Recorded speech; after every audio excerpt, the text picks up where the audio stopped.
Hi, everybody. Welcome. Thank you all for being here. We don't have quorum yet, so hopefully a couple more folks will show up. But in the meantime, I'd love to have the interpreters introduce yourselves and share the language line information.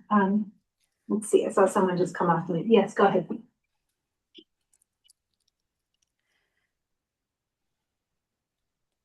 Let's see. Bangla, would you like to speak first? না, আমি যদি শুরু করি তাহলে আমি বলি, তারপর আপনি করবেন।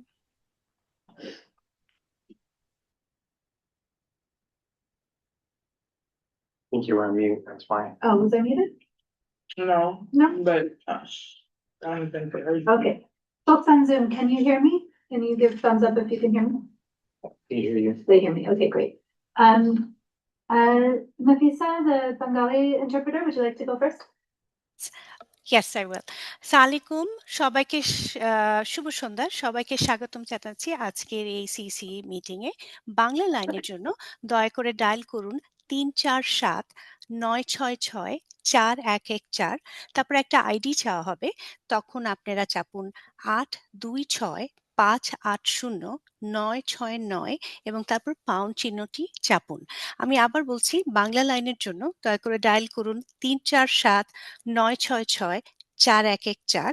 তারপর একটা আইডি চাওয়া হবে এবং সেটা হলো 826-580-969, তারপর হ্যাশ চিহ্নটি চাপুন। ধন্যবাদ। Bengali announcement is completed. Thank you. Mandarin, would you like to go next? Sure. 各位家长晚上好，有需要国语翻译的，请打专线电话347-966-4114，我们的密码呢是281-857-144井，输入密码后请记得按个井字，我会在聊天室里留下电话号码以及密码 ID， 以供大家查阅，谢谢。Thank you. Mandarin is done. Thank you. And Spanish, please. The following message will be in Spanish. Muy buenas noches, gracias por unirse a esta reunión. Para escuchar esta reunión en español, por favor, marcar el número de teléfono 347-966-4114, más el número de ID o PIN 546-456-728, más el signo del número. Por favor, recuerde silenciar su teléfono para no interrumpir la interpretación.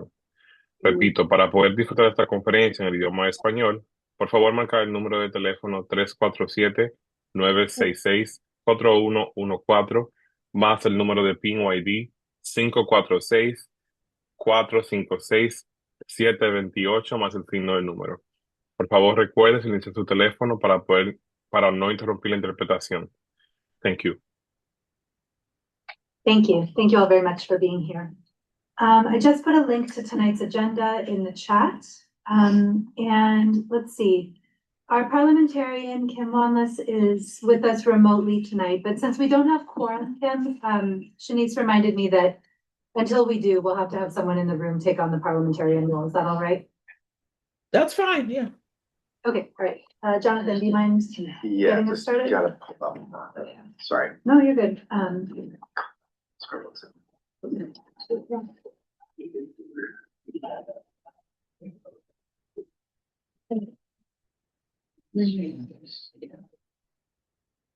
Really stalling right now, so. Yeah.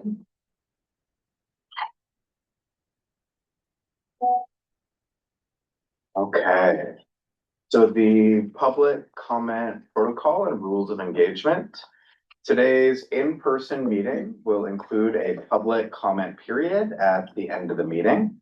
When you comment, please comment on the topic, respect the privacy of others, and please do not include names of children or staff. Guests who make inappropriate comments will be removed from the meeting. During the public comment period, those attending virtually may raise their hand to comment or indicate in the chat that they would like to speak. Speakers will be called on one at a time and will be allowed 1 minute each for comment. You will hear as many speakers as the time allows. If you have a question outside this comment period, please signal it by raising your hand or writing it in the chat. And if time permits, we will respond to these additional questions that arise at other times. It is possible that not every comment and or question will be given time, in which case we encourage you to write to the CEC at cec15@schools.nyc.gov. CEC members will also be given a comment period. Members will be called upon and are each permitted 1 2-minute comment and or question. Thank you. Let's see, could you do roll call, please? Thank you. Councilmember Angelica Cesario, Present. Councilmember Jonathan Davis, Present. Councilmember Elton Dodson, Councilmember Ken Eby, Present. Councilmember Angelica Jadunandan, Councilmember Basil Kremendall, Present. Councilmember Katina Rogers, Present. Councilmember Kim Wanless, Present. Councilmember Shing Sashu, Yes. Councilmember Kara Zwirling Moeller, present. And we have quorum, yay, by a hair. Thank you all so much for being here. I'm really glad that we were able to get there tonight. December is a hard time of year, so really appreciate the extra effort. So thank you all, both everybody here and online, for joining us for our final meeting of 2025. I want to start by thanking my fellow council members for stepping in during my recent absences. It's been really wonderful to know that we have such a strong team of folks who can all jump in when there's a need. Much of our meeting today is going to focus on one of our mandated responsibilities as a council, which is developing a prioritized list of capital projects that we believe the city should prioritize for action and funding. This is an important area of CEC oversight, given what we have historically seen in terms of lack of accountability at the School Construction Authority, the SCA. An article in Chalkbeat came out a few days ago that I'll share a link to in the chat, describing some of what we have seen in District 15 in recent years, as well as across the city. But before we get to capital planning, I want to share 2 updates from council from recent weeks. First, as everybody in the room knows, and many of you online know as well, on December 1st, the council convened a town hall with Chancellor Melissa Vilas Ramos with 280 people in attendance in person and online. I'm really appreciative to everyone who was able to join us for that. It was really great to see so many district parents voice their questions and concerns, and great to see people just coming together in a moment that also is a difficult one for the district, given the loss that had recently been experienced. While not all of our questions have been answered, the town hall offered an important opportunity for citywide school leadership to hear our district's concerns and priorities, and for us to hear directly from the chancellor prior to the upcoming mayoral transition. I have just received a few responses to our questions, which I haven't had a chance to read in detail yet, but once we've taken a look as a council, we'll be sharing those responses with the community as well. Second, I recently attended a public hearing for an expansion and renewal of the Brooklyn Prospect Charter Network. My statement is available to read in full in the agenda. And as you'll see, if you look at that, I spoke in opposition to the revision and renewal. This revision would renew the charter for 5 years and authorize a projected enrollment increase of more than 1,000 students, not exclusively in District 15, they also span District 13 geographically. I spoke in opposition to the application because District 15 does not have a need for additional seats, nor is there a curricular need that Brooklyn Prospect Charter Network has been able to demonstrate. This is a message that CEC 15 has been repeating for years.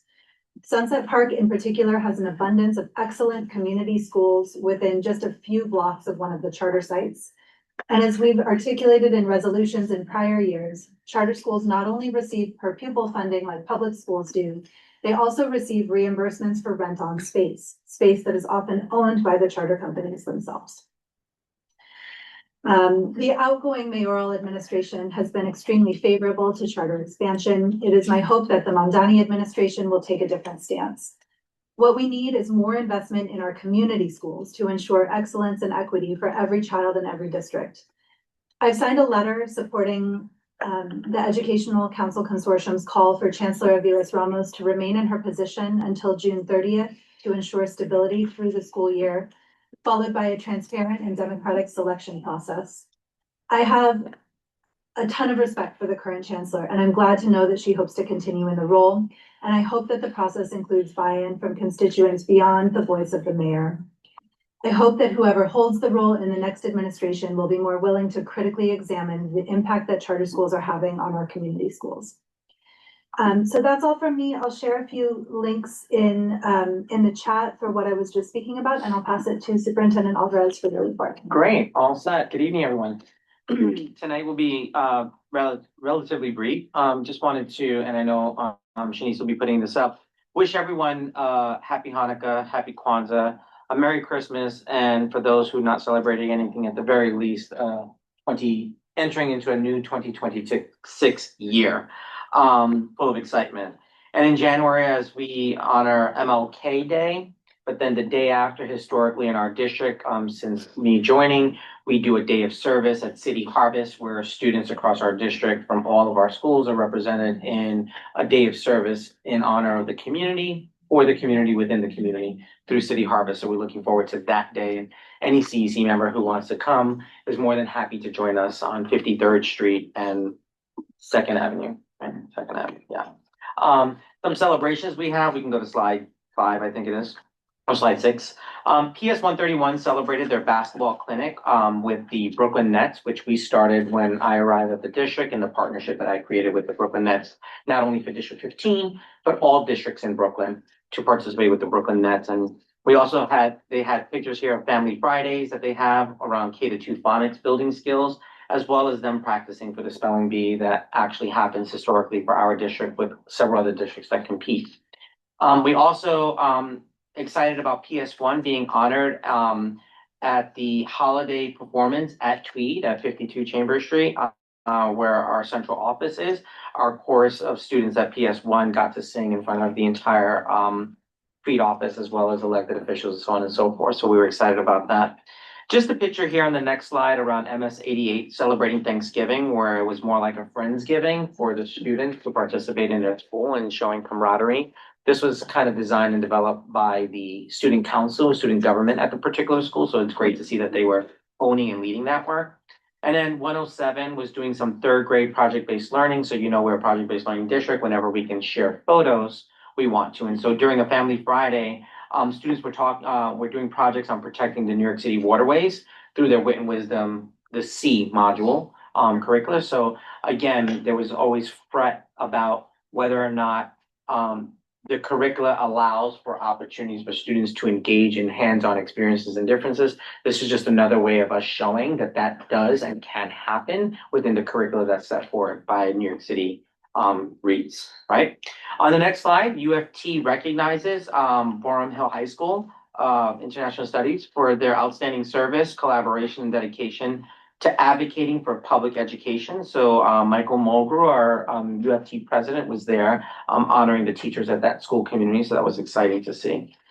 So every month I've been working on sharing the district comprehensive education plan and talking about the priorities, where we are with those priorities, what our steps are, and what our hopes and outcomes are to be.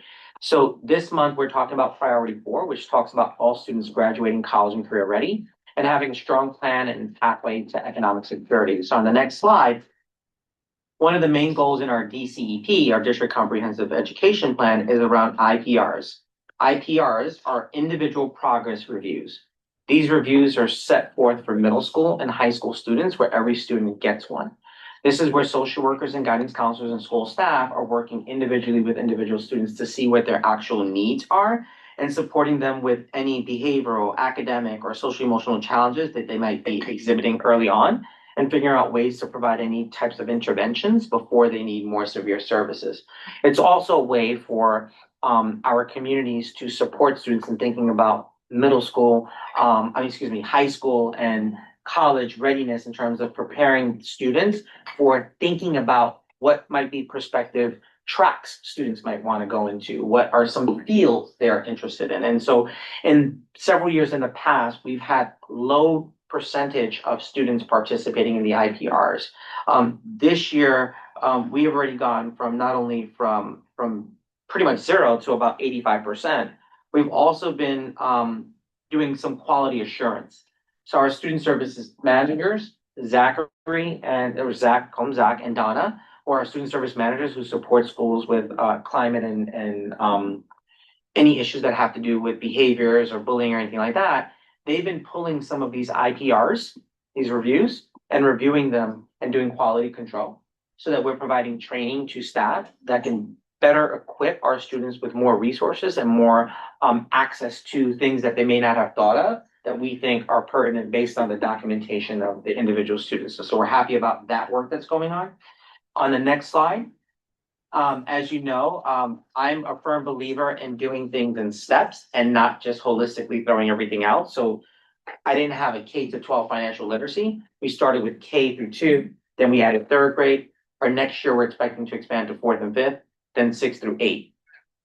9 through 12 already does this type of work in their economics classes and also other classes that they have in high school, but we wanted to expand this at elementary. And right now, we have a 90% already into or completing their financial literacy units that we have provided our schools with to be able to provide to students in K through 3. Next year, we'll expand to 4 and 5. Many of them are already doing things like the stock market game and other avenues. And then 6 through 8, which also do things, but this is when we're connecting it holistically for coherence across the district. So that's to come. And we're just adding it year to year so that we're building instead of just forcing everybody to do one thing and not necessarily taking our time to develop, because what's expected in K through 2 will then expand to 3 and expand to 4 and expand to 5, just like other parts of curricula that have existed before. So we're happy about that work. And then the next slide, which is really talking about the increase in the number of accounts set up by the Save for Your College program. So I've been trying to dispel the misnomers around the Save for College program, where a lot of the families in our communities, you all know it as New York City Kids Rise. A lot of our families who may be affluent are concerned that they're taking away money from other students. They're not. Every family is entitled to this, whether you're affluent or not. We don't know what people's families' experiences are going to be later on. This is not about the families or the parents. This is about the individual students so that they have access to money for them when they actually turn 18 and go to college or decide to go to a trade school. This money can be utilized for books, resources, and many other things that are accessible to students in New York City public schools. It starts off in kindergarten. Right now, we're up to 4th grade. We have increased from 38% at the end of last year to 45.4% already now. Michelle Ortiz, who's my family leadership coordinator, has been doing a lot of work with our PCs and educating the parents about this. Parents can connect their 529s. For those of you who don't know what a 529 is, it's basically a savings account that parents can create for their own children so that when they do graduate, it collects interest and allows the child to have a little bit more of a nest egg for them as they go into college or any career path they go to. So these New York City Kids Rise plans can be attached to the 529, so they can happen simultaneously. I keep educating and I'm spending a lot of time speaking about that now. It's because some of our parents feel they don't want to do that by taking away from somebody else. And they also are concerned about their taxes. Many of them are concerned about their immigration status. This does not impact immigration status because these are tied to OSIS numbers, which are the numbers where we identify children in our public schools, because we do not identify our children in our public schools by social security numbers. So that OSIS number is unique to New York City public schools, and we're the only ones who have access to that. And we do that so that we have access to be able to manage what happens for our students. So this is attached to their OSIS number and not any social security number. So my migrant families have nothing to worry about this impacting them, because this is New York City public funds that are provided by the private sector to support students' ability to have resources at the offset of their K-12 experience in New York City public schools. So we're happy to announce that we're at 45.4% and we continue to increase. And right now that program expands from K through 4 already, meaning students who are in 4th grade were receiving it already since kindergarten. And they can still join if they haven't joined yet. Okay. Some upcoming events. We have a family virtual workshop on math, part 2. We got a lot of positive feedback. And again, that's due to us getting our parents to share with us their experiences and giving us feedback. I can share that last month, PS 130's Principal Stephen Cedarmar, along with the PAPTA president, co-president, and several of the parents joined and were thrilled about what they saw and they wanted more of this. So we are doing a part 2 on January 13th. This one's going to be from 6 to 7, which is what the families have requested when we surveyed, and that's the time that's allotted for that. And then we're also going to be doing a Activate Your Child's $100 New York City Scholarship Account. I do want to caveat that when we talk about equity, this is a perfect example of how equity is happening in our district. In Red Hook, one of the non-for-profit community organizations in Red Hook has pledged to ensure that every child who lives in the Red Hook community, rather than $100 being placed, those students got $1,000 being placed for them. So they give them a little bit of a head start on some of the resources they may or may not get in the future. So we're happy about the partnership there. And I do want to congratulate Julie Kavanaugh, who's been working with advocating for that additional funding for that community. Next slide. A little bit about the food pantries, and I see Angelica Janandandan is not here. So these are the pantries that exist. Oh, she is? Where? Oh, she's online. Okay, great. Sorry about that. So these are the current pantries that exist in our district. We have aligned a lot of the pantries to connect with some of our schools. So our schools have already been going to schools that have pantries when their school does not have one and sharing resources there for food insecurity. And on the next slide, these are the food pantry and community resources that exist that we are aware of that New York City Public Schools has put out so that parents have access to other places to get food when there's food insecurity in their home.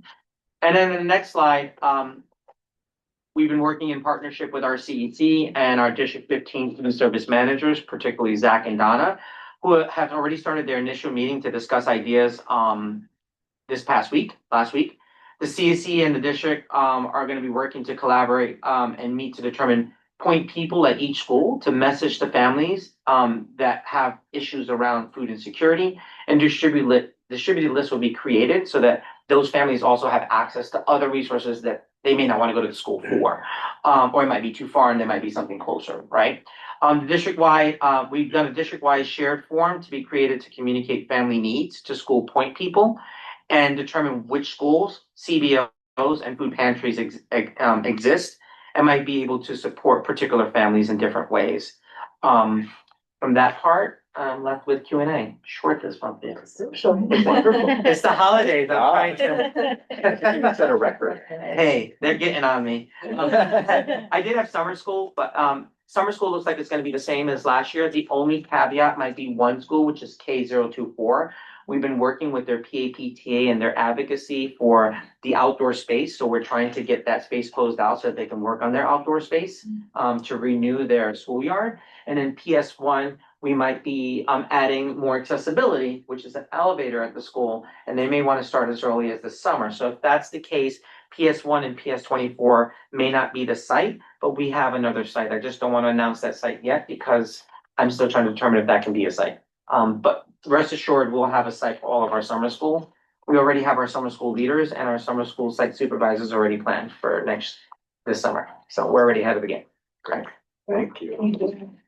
So is there anybody joining us on Zoom, in person, or on any of the translation lines who has a comment or question for the superintendent? And while we're we're not. waiting for that, no, that's fine. I never said that I called the meeting to order, and I just want to make sure we're in compliance. So I don't know if I can retroactively call it to order, or if not, It was called to order. it was called to order. Okay, great. We started at 6:32. Yeah. We've got that. Yeah. Thank you, just making sure. No questions on the Bangla line. No questions on the Mandarin line. There's no questions in the Spanish line. Okay. So let's move to CEC questions. If anybody in the public thinks of anything else in the meantime, go ahead and put it in the chat.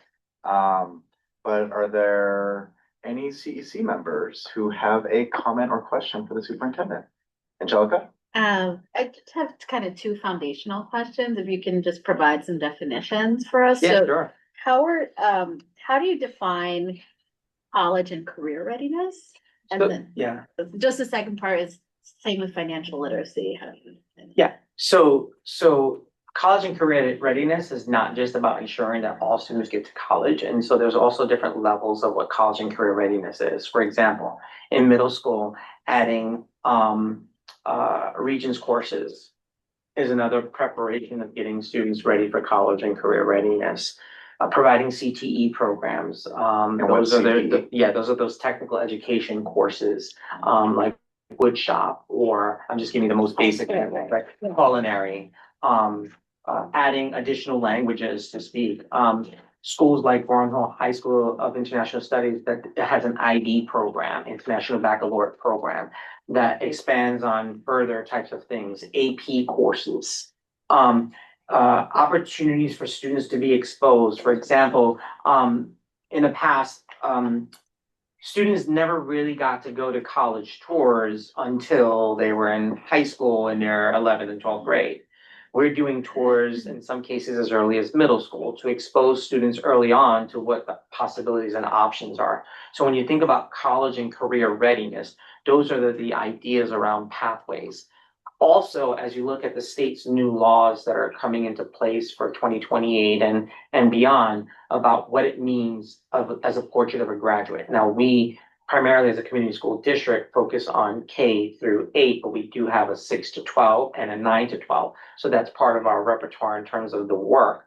What we're also thinking about is what are going to be the different types of pathways for students as we're moving more and more away from standardized assessments as it relates to graduation.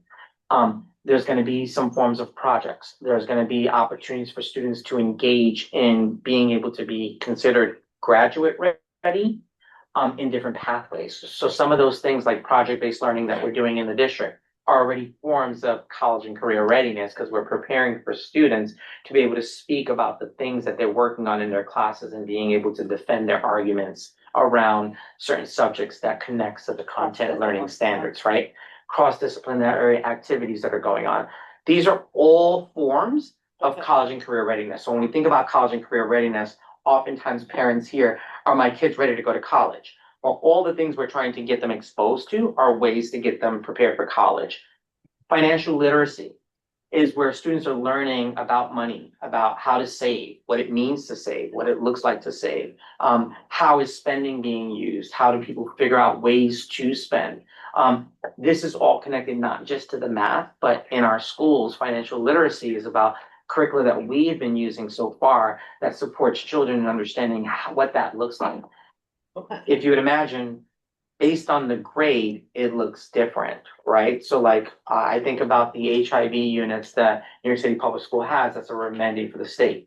In kindergarten, we're not talking about HIV or AIDS, we're talking about germs, right? So thinking about the same thing when it comes to finances, maybe just identifying what coins are and what they look like and money and what does this mean and what does this value have as it relates to goods? And that's over time. And so we're trying to build so that people are having a stepping stone and we're trying to get them exposed to what that looks like. Particularly in most marginalized communities, that's often not something that's done as much. And so we're trying to expose our students to ensure that they have the readiness tools so that when, for example, they're in high school and they get to do summer youth program or working permits, understanding what the value of saving is and not necessarily getting that $200 check and then spending $205 and needing to borrow $5 from mom and already don't have any savings, right? So that's the context and what that means for us, not only as a district, but also citywide. And so the IPRs in terms of the college and career readiness, those are kind of the ways of assessing. Yeah, like, those are other ways. individualized, Advisory. Yeah. Advisories might do it. Okay. It might be a guidance counselor. It's about planning. Yeah. Pre-planning thoughts about your future. Recognizing that sometimes that plan doesn't always work out the way you want it, and you might have to shift. And It's it may be helping kids different get for through those practices. Because what we recognized in the New York City Public Schools, we didn't do that at one point. Everything was just about going through your 4 years and graduating, and then students wouldn't have a plan. They weren't sure. Yeah. They would go to a $70,000 college and be in debt for years, right? Or they didn't know how to pick a soft school, a medium school, or a hard school, right? A reach school, right? So we're trying to make sure that we're providing those experiences for kids to be exposed and what that looks like. There's, I think you see a comment in the chat, if we go to that, if everybody's okay. They said, since we're on topic of college readiness, I wonder how come there are more and more elementary and even middle schools that have implemented a no homework policy or are very light on homework. I don't think this type of policy gets children ready for what to expect in high school and then in college, especially those children that are aimed to take the specialized high school exam and attend a specialized high school. Children definitely need to be prepared what it means to do homework and be able to withstand the pressure that comes with being in high school and then college. So I'm not going to step on the toes of each individual school that's making decisions around the homework policy. What I can say is that if you really do your research on what it means to actually do homework, the research is very clear around the impact to very little to no impact that homework actually has on students' ability to understand what they're learning.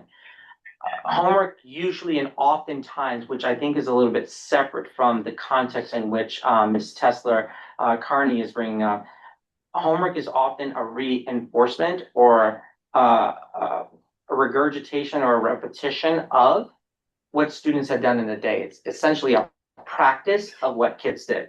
But now bear with me for a moment as we think about marginalized students. If a child gets a problem and gets 10 of the same problem and already struggled with one problem, are they going to be able to get through the other 9 problems? More than likely not. And if there's not a parent that's able to be there to support with that, are they going to be able to get through it, or are they going to be frustrated and turn away from wanting to do schoolwork?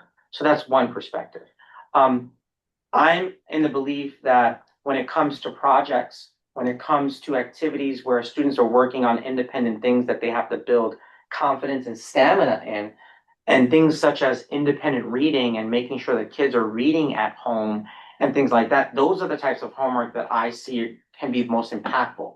Because when you're practicing your reading, when you're practicing some of your math skills, but the reinforcement of what was done at the same time that was done during the school day doesn't always necessarily land supporting students, which is why we've provided caregiver guides as a district to support families in what are some of those things that you can help our children with that they actually do need to develop their skill set, which are the skills that are what I call the power standards. What that really means is you cannot really do well in the next grade unless you've mastered this. So for example, numeracy in kindergarten, knowing your numbers from 1 to 20.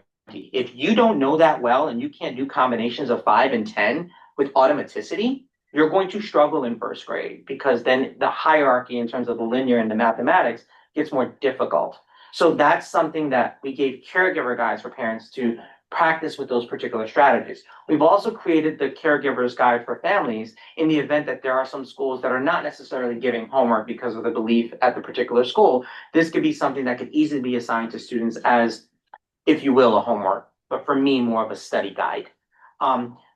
Where I will agree with Ms. Tester here is that when kids are getting activities at school, if they're project-based, there should be some form of explanation what the project is.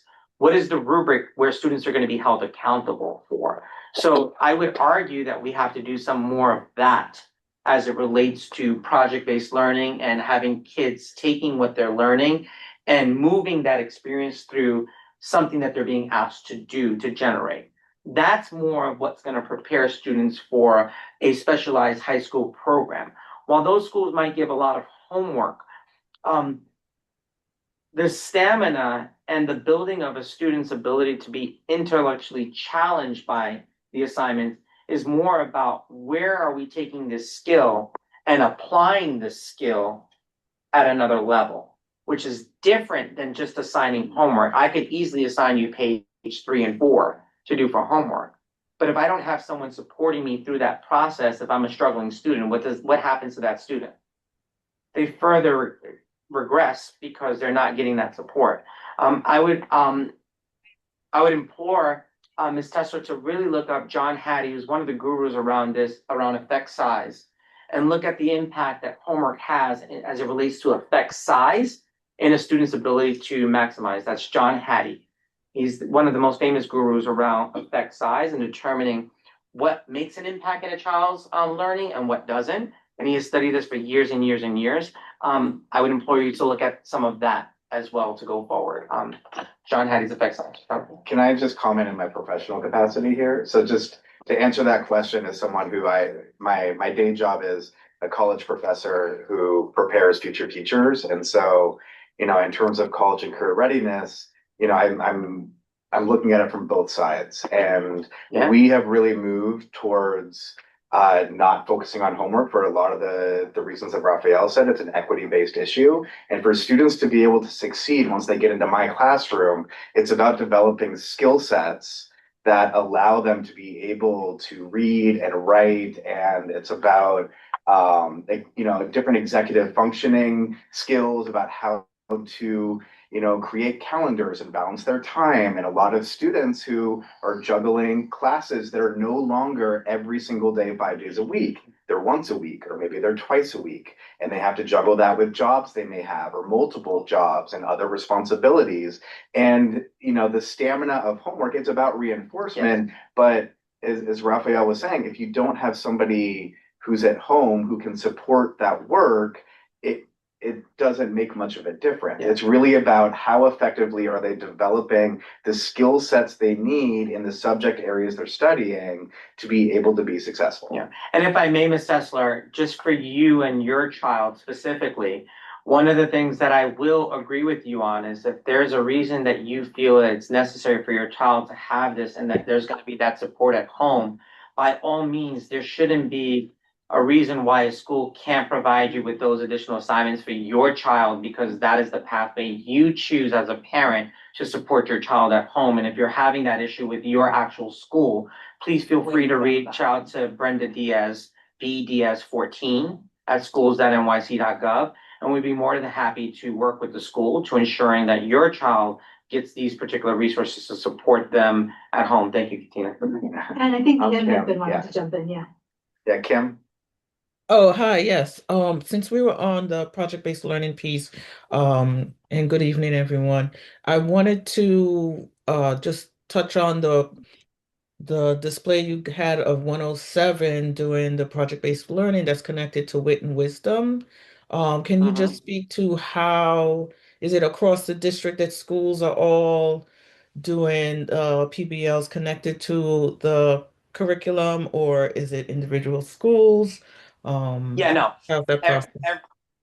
Every school is involved in this. All of our schools, we're a project-based learning district. You'll see in the March, I don't know if it's your first time, Kim, but in March, I believe March 25th is our project-based learning share fair. Every school is represented there on projects that they've been working on. Not every single student is going to be presenting, but every school is represented, and every school certainly is doing projects. They can be doing it on the HMH curriculum. They could be doing it on the units in wit and wisdom. They could be doing it in the math units. Some of them are doing it in their science units. I remember last year working with our middle school students who were doing it in their social studies units that they were studying. And then also in our high school, for IB schools, which are the International Baccalaureate School, particularly BHS, they have to do projects around something that they're working on about themselves and learning about themselves and who they are. And they presented their projects. So I had a student who was taking old materials and recycling them and creating a new fashion line. But in her essay that she was writing, it wasn't about the fashion. That was her passion. Her issue that she was struggling with was procrastination.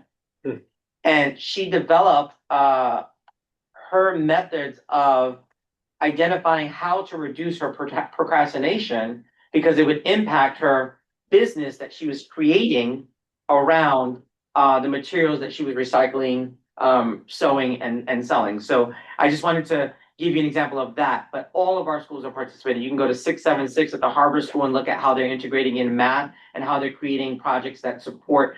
The math is teaching them how to support things in their Red Hook community. You can go to 321 and look at some of the projects that they're working on. You can go to Sunset Park.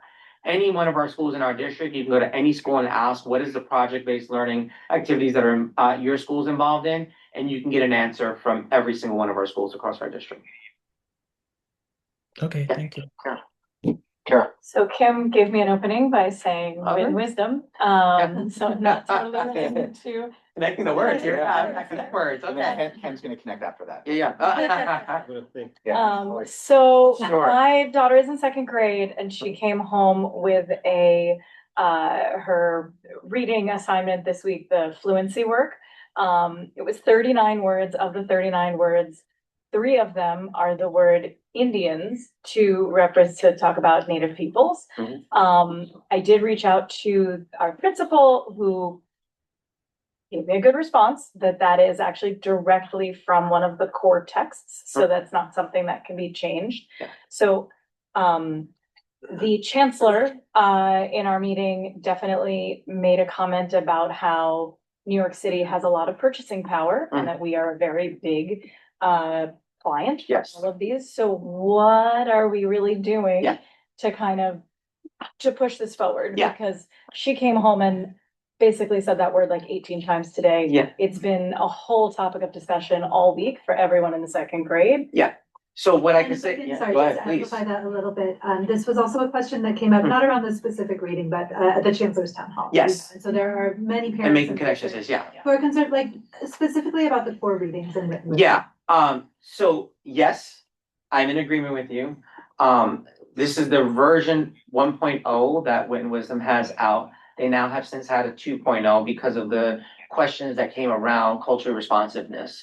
We've also been working with our schools and recognizing that while some of this text is part of the core curricula, we've been working with schools and thinking about what does that look like differently for their school community. So for example, we've done this with a lot of the HMH schools already because the HMH schools have been doing it before we started it.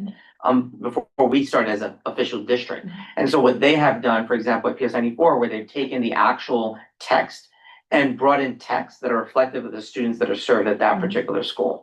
We've been working with some of our advisory in terms of principal and AP advisory and thinking about what some of the different texts that can be used to replace some of the text that is already being used in the particular curriculum, because it's not necessary. For me, the curriculum is the tool. And how we use the tool has to be reflective of the community that we serve.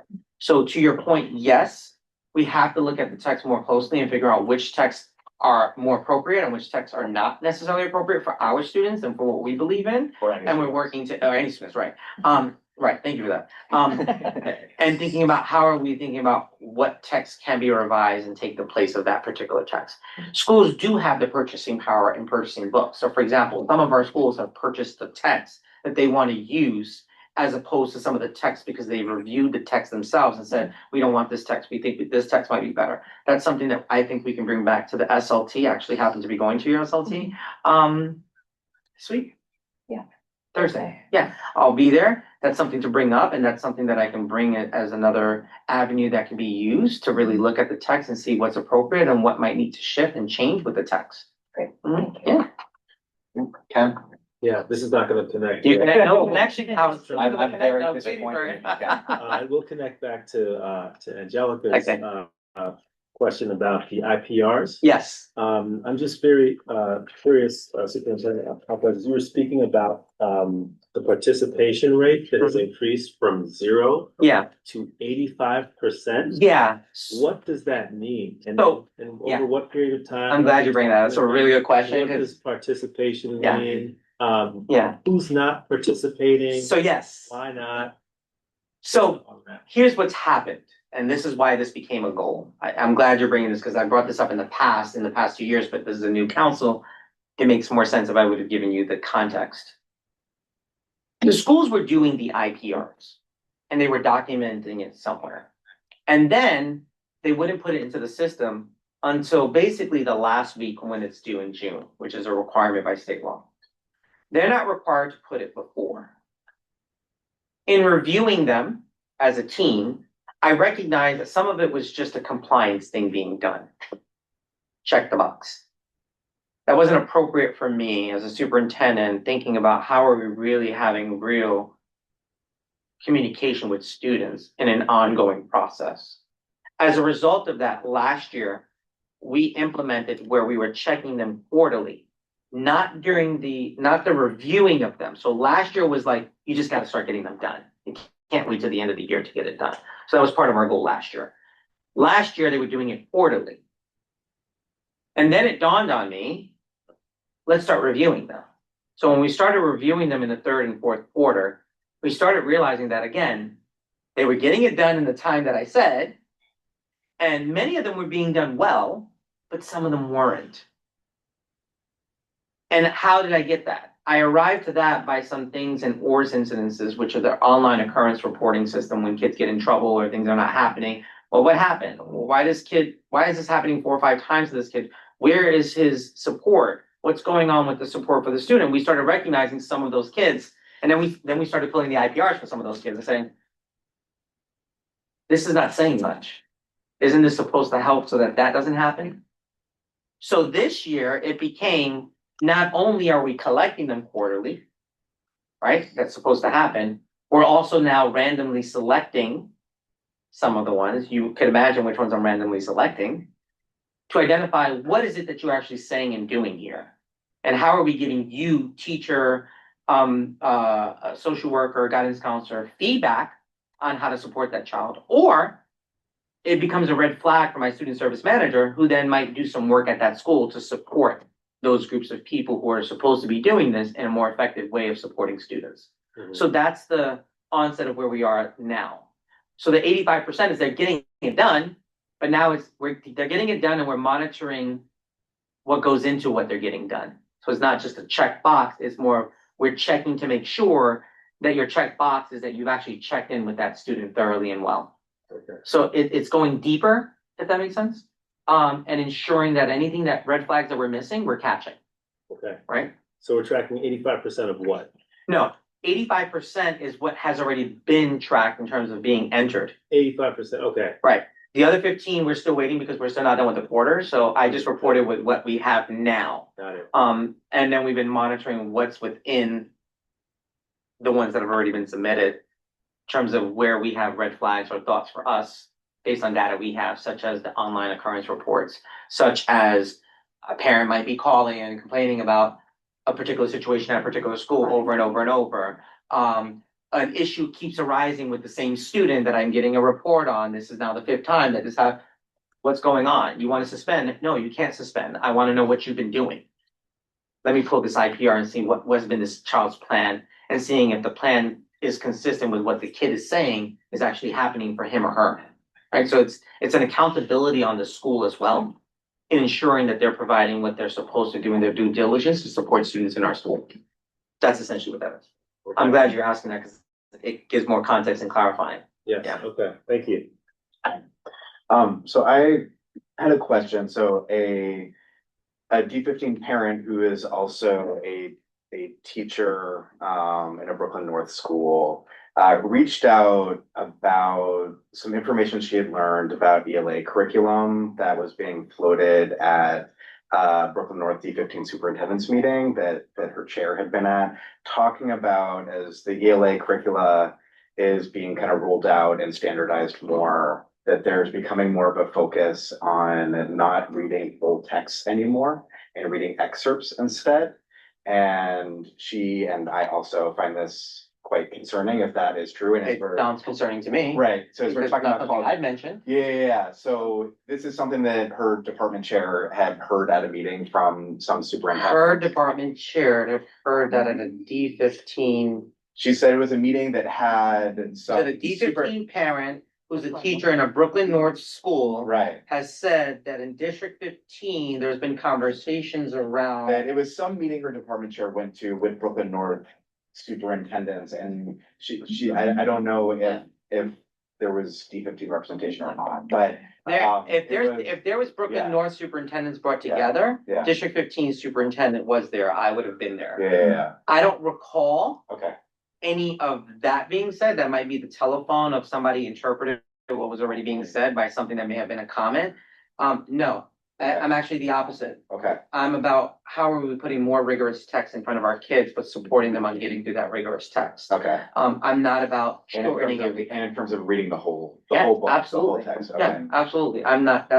That wasn't me, okay, for sure. It yeah, wasn't me. I just wanted I just came to, from PS 29 today, and there was some time allotted for specific independent reading that was practicing a strategy that the Acadians data was saying that kids needed to work on, and the kids were working on that strategy while reading a full text that they selected that were in their book baggies. Yeah. And that was 100% fine with me. great, yeah, and as we're talking about college and career Yeah, yeah. readiness, you know, obviously if you're not Yeah. reading an entire Yeah. text. I that's not- can say, I don't want to exit that aspect that Yeah. kids are reading excerpts from text as well. Right. Because that's also necessary, because when they also take standardized assessments, they're not going to read a full text. Sometimes they get an excerpt of a completed text and it doesn't give the full context. So they are doing both. Right, But to say that as a district, we're going to take away from kids reading full books, absolutely not. Yeah.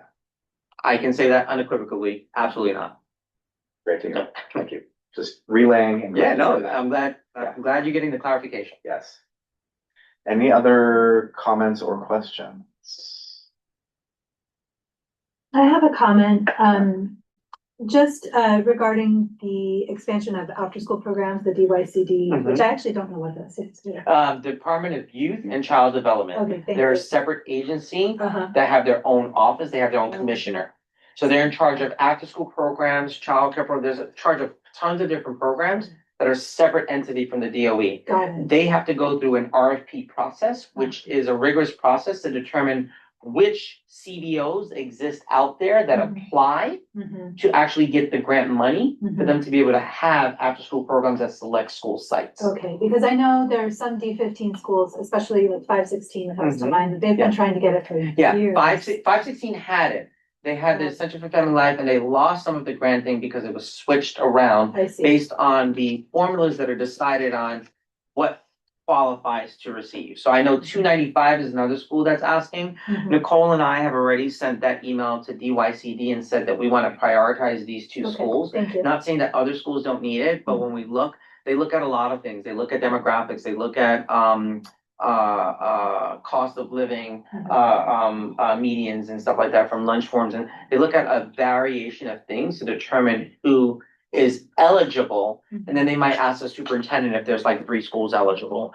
As a result of this previous administration, we were able to add 3 last year, which was 131, 230, and I'm forgetting the other one, but I will get you the other school. 172. 172, thank you. Great. Yeah. Mhm. Thank you.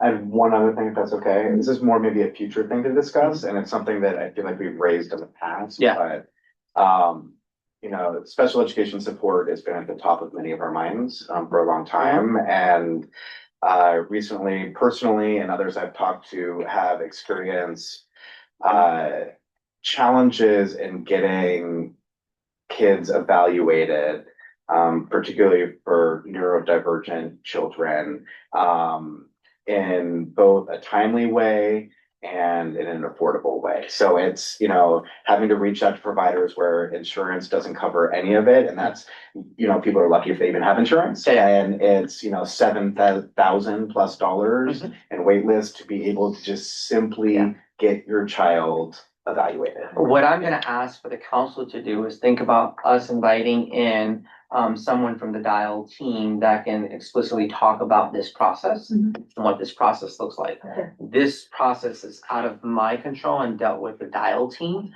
And what I can say about that is that there's a lot of layers to before we get to that point that we would evaluate neurodivergent student. I know that what this process is like as we're going through it with my nephew on Long Island, and it's even more difficult, a lot more difficult. My sister's unfortunately having to use our own insurance, and then to your point, we have to pay the difference, which is not affordable for a lot of families. So I hear what you're saying. I think it would be great for us to bring in somebody from the Dial team, perhaps. I can reach out to see, I'll connect with you, Katina, to see if we can get someone from Dial to talk specifically about special education challenges as it relates to neurodivergent students, which is really asking about the neuropsych evaluation process and what that entails. With a new soup of psychology You who's joining us. Yeah, we've been advocating for a supervisor of psychologists across the district because we've been having someone actually cover District 15. And as of yesterday, we've been assigned a permanent person who we haven't yet met with, but she would be great to come to the council to discuss the process. I mean, she's a great resource and we've been advocating for someone for District 15. Obviously, we have a lot of needs. So having someone here covering hasn't worked. So we're happy that she's joining and she will be a great resource to, you know, just advocate and educate as well. I'll see we work with you and Shanice in the calendar and see if you could fit someone from Dial. I think that's a great conversation to have. I would like to know more information around that specific aspect as well, because we do have several parents who requested. Yeah, it's a strong leader. So, Yeah. thanks. Anybody else? Okay, thank you. Thank you. Thank Do you. you want me to stay around here? Let me know. We are mostly gonna be talking about SCA stuff, so I Oh, don't. have fun. No, please stay. I knew you're good. Have fun. What I can say is we have been putting pressure on SCA Uh-huh. around their projects and we've been holding them more accountable. If you don't know, Anthony, I always get his name, Salvador, is our new the director of, our new Carmine. I could tell you that what I'm seeing with him, I'm very impressed with so far. Okay, great. He's following through. Not This the is why, CA, but- this is why PS 24 is starting to finally get his schoolyard worked on. And he has been following through on the DSF projects, which are the Division of School Facilities projects. But he's also been putting some pressure on the School Construction Authority projects. So like, I know that Quinn Shaw brought up a few issues at 169. We've been able to expedite a lot of those things because a lot of those things have been removed. There's still scaffolding there, but a lot of the stuff has been removed a lot sooner than expected because of the pressure we were able to put. 24 similar things and some other schools that we have still some scaffolding issues. We've been pushing it and moving through. 15 is at a really good place now, even though there's still a lot going on. It's at a much better place now that we have a new project manager, actually a new contractor doing the project, because the other contract lost their contract.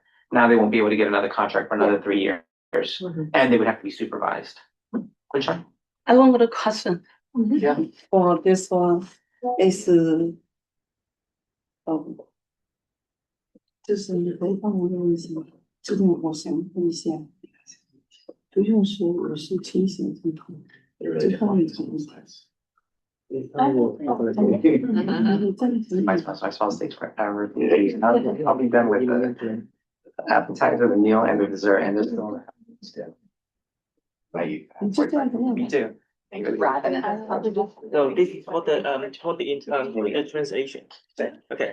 I want to ask, when I learned that some of the schools are unable to secure Thanksgiving food donation or holiday toys for families in need, I started wondering what I started wondering as a CEC member what I may be able to do beyond simply noting this issue in our report. Many community members have told me that they don't have the right connections or resources to access this kind of support. I was wondering if there are any other ways we can help connect them with the resources or community organizations that could assist.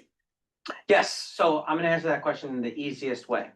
Going forward, just like Angelica Janandanan did around the food pantries and things like that, I would love for anyone on CEC who wants to work on something like that. For example, if you're thinking next year around the food insecurity around Thanksgiving or holiday gifts because students are expecting this regardless of whatever religion they are. If we as a district coordinate in advance so that we can do partnerships and figure out which schools have, which schools don't, and identifying how we get resources to the schools that don't. We started doing that this year, and I have to be honest with you, it hasn't been as strong. But the partnership between CEC and myself or my team would definitely be able to get something to every school. So for example, 39, we were there the other day for a celebration, and there were a bunch of bags, and we thought these were the clothes that were, we originally thought they were like, you know how it's lost and found? Yeah. They're like, no, this is not lost and found. This is for PS 124 children. So they were donating from their school to PS 124, and we've seen that happening with other schools. Rather than that being the system, I think if the CEC in partnership with the district work on a system when it comes to events like that we're preparing way in advance, we can ensure that every single school has something that goes to children who are less fortunate. Because let's think about it. Every school tries to do something, but that something can be bigger if we're putting all of our heads together, more systematic. We can go to outside resources. Like last year I did Soul for Souls. We got over 1,000 sneakers that we gave to children across every single one of our schools. Like, how do we do that type of organizing? I would love for us to do that next year. And even thinking about how do we plan for anything this year that's coming up that we can work on together as a CEC in collaboration. And it's like a winter drive, right? That can be something that we could still do by February, which is the coldest month. Getting coats for children across all of our schools instead of some of our schools. And getting some sponsorships. I would love to do that. So anybody here wants to email, Shanice, if you want to get the emails from the council, if anybody who wants to work on that, we can partner them with somebody in our team And I to think, kind of do that work. I would love that. I think this is a good segue into the working groups conversation, because I know one of the working groups wants to be focusing on equity. I'm totally into that. And I was gonna say, I feel like we should also loop in the President's Council. Yes. Because They're you the know, representatives they're- of every yeah. school. Yeah, because I feel like Great idea. it's often the PAs and PTAs that are. So pulling in one of our CEC members to work with President's Council and somebody from my team, I'm more than happy to do that. I would love to do that. Like, if we're able to put on a Disney musical for a whole district, 3 to 12, we can probably do this. And this would be great because it's in partnership. Yeah, absolutely. Working group makes. Yeah. I love it. I'm excited. Yeah, thank you. Likewise. So yeah, thanks for being here. Of course. Thank you. Thank you. But we can also then transition and keep that conversation going as we talk about working group. Absolutely. Have a good evening, everyone. You too. Thank you. Likewise. Happy holidays, happy New Year. I'm sure I'm gonna see you. I'm sure I'm gonna see you. Happy holidays. Happy holidays, everyone. Thank you. Happy holidays, Superintendent. Thanks, kid. So just the last point on our calendar meeting before we shift to the business meeting agenda was to touch base about working groups. And I think some of this is, well, I don't know. Angelica, I know you led the conversation last time. Do you want to sort of pick up where we left off? Yeah. We should go from here. I mean, I have some thoughts. I love input. I mean, what we did last time was we kind of did took an initial survey of this group and kind of thought, who would be interested in participating in which volunteer groups. As a reminder to take a step back, our initial thought was we would start with 3 working groups. So we had one was equity and language access. The second was instruction and programming, and the third was operations and infrastructure. And we have each working group has at least 2 council members who express interest in participating. But then we didn't quite establish clear next steps after that. So I think that's the missing piece. And I was looking, and Kim, feel free to add, I was looking at the guidelines Kim and Elton put together on working groups. And, one of the things we discussed was that each working group would have a liaison. And so I don't know if now, or I think at some point, that may be, I think the first step is to establish the liaison, because that individual will then be accountable for making sure the meetings happen. Right? So I think that's the first step. And maybe we even establish a date by when each working group should hold their first meeting. And then the next piece is rollout. We also talked about informing the community. So go ahead, Jonathan. Yeah, but I agree with everything you're saying. But I've been thinking on this. I feel like we can't hold or even try to schedule a first meeting until we've put a call out to recruit members, right? Because the point of the working groups is it's not just CEC members getting together with each other, that it's really us connecting with people in the community. So, the only revision I would maybe make to that is, I think, having, start with people talking about who wants to be the liaison. And I feel like if people want to co-liaise, that's up to them, but have at least one. But then maybe we create just a very simple Google form that Shanice can blast out to the listserv. It just lists the 3 working groups where people can just literally check the one that they are interested in being a part of. with their contact information, and then the liaison can then reach out to those people to see if they really truly are interested, and then send a doodle or something else to try to set up the first meeting, maybe before our January 24th meeting or something like that. So one thought, and this we may talk about more as we're talking about legislative breakfast planning, but Angelica, who's not here tonight, Angelica Jadonandan, had an idea for making the legislative breakfast a little bit more interactive than it has been in last years, which is hard to do because there are a lot of people who want to speak. But she was thinking that it could be really effective if we structure the agenda for that day around these three working group areas and start to sort of build those in as the key kind of axes around which our work as a council is developing. Given that we're kind of right on the cusp of the holidays and everybody's schedules right now are what they are, I wonder if using the legislative breakfast as kind of an initial launch date, because one thing that she was thinking about for that was to circulate information about it. There we'll have representatives, hopefully, you know, from many of the schools, if not all the schools, through President's Council. And people will have a chance to talk with one another a little bit at that point as well. And so then we could try to have working groups start meeting maybe in February, which feels like feasible relative to where we are now calendar wise. I don't know, thoughts on? I think I more have questions, like I'm not sure what that mean, like what that looks like in practice. What does that mean to launch? Like, are people being split into groups, or are we just announcing it? I'm not sure, like, what that means. So yeah, I have some thoughts. I feel like doing the outreach via our listserv would be great. First, and then, you know, so by the time the legislative breakfast comes around, we know that there might be some people interested, and we kind of invite them to come and get more concrete information. I'm just afraid that January 24th is late to do a launch. Oh, yeah, that makes sense. Good. Yeah, like to get the information out first and then say, okay, we're starting this, but kind of like have a meeting date at that meeting and say, okay, if you're interested, these are the meeting dates that we're starting with, and then the team will create their own calendar moving forward.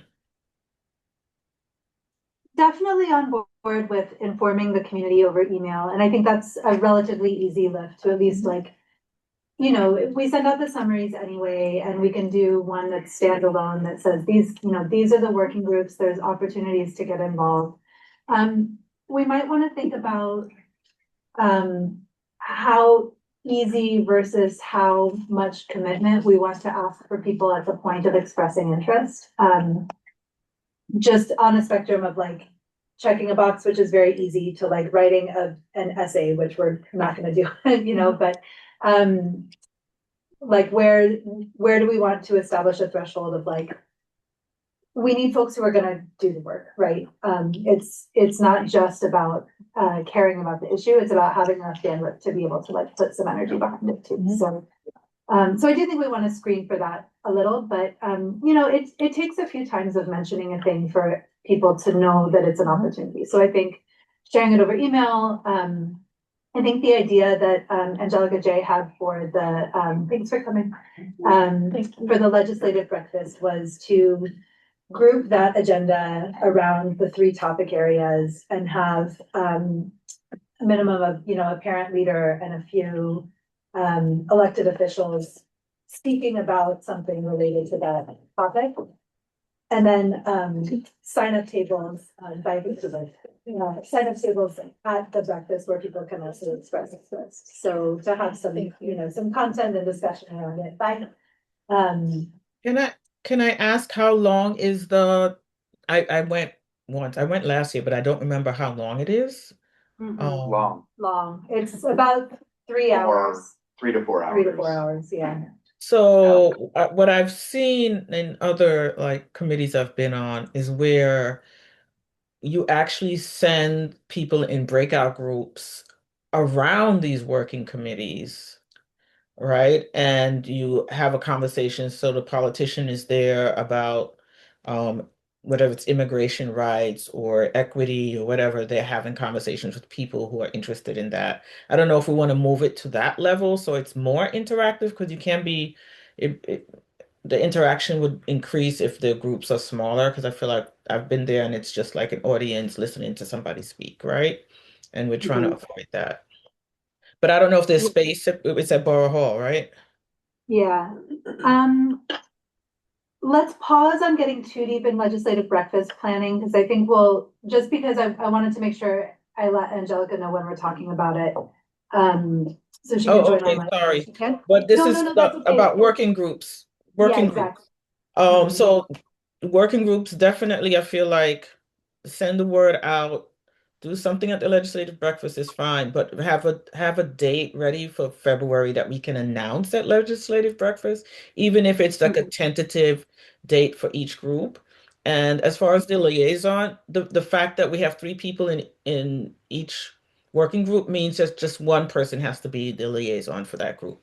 I think it'd be easy. So I think I agree with everything you said, Kim. I like having like the February dates ready. So I think then like if the first step is kind of like announcing it on the listserv, we may want to write a description of like what the working group is and kind of what you mentioned, Katina, like explaining it requires like consistent participation, right? Or whatever kind of paragraph we want to like, or language we want to come up with to easily describe and get interest from. And then I see a comment that the President's Council is meeting very soon, the 22nd. And if Kim's attending, that could be a good like launch as well to kind of announce that and get interest as well. And then maybe the liaisons can then try to like calendar, like maybe the goal can be like a February date for each of the working groups. Seems reasonable. And I think we could add that statement of commitment to the Google form, where they have to essentially check, are you willing to commit to consistently communicating and showing up to meetings whenever you can? Like, I mean, not that you have to show up to everyone, but that you're committing to something. Might be tricky to commit, but like it's interesting, are you willing to, like just so they know that so there's they work. know, like, are you willing, if you join the group, it's more like if you join the group, are you willing to, commit to communicating and showing up whenever you are? Yeah, understanding that you're not committing to that in this moment. Right, but that if you commit, if you commit. And maybe it's saying it as like, this is a X number of hours a month type of commitment, right? I think that. Like 38 hours a month. What are you looking at? No, but I think like a 2 hour, like 1 to 2 hour a month commitment, is that, I mean, do you think more? I would say a little more, but I think realistically a little bit more because if there's like 1 meeting per month plus like some work in between. Right. 2 to 5. 2 to 5. Yeah, something like that. Yeah, that sounds good. I mean, we have like some good language that we can draw on from the governance materials we put together, but we'll want to make them more like legible to human readers. Yeah. Less legalese. Less legalese. Does anyone feel like they've got bandwidth to take a stab at writing some descriptive text that we could use to send out in that context? Nobody has any bandwidth right now. I recognize it. Like it's really? I can. Especially since it has to be ready by Monday. Because is it Monday the 26th? Oh yeah, if you want to have it in time for the President's Council meeting. Okay, yeah, if you can, Kim, that would be great. And then we can send it to us and we can help out to fill in any gaps and review. Okay. Thank you. Thank you. Great. I'll stop sharing and I'll work on it. Should we open up public comment? Yeah. So before we close out the calendar meeting and transition to the business meeting, I'm gonna open it up to general public comment. Is there anybody joining us on Zoom or in any of the translation lines who has a general comment or question? Un comentario, podemos activar su micrófono y traducir su comentario. No comment on the Spanish line. Thank you. No questions on the Mandarin line. No question in Bangla line. Okay, thank you. I don't see anything in the chat.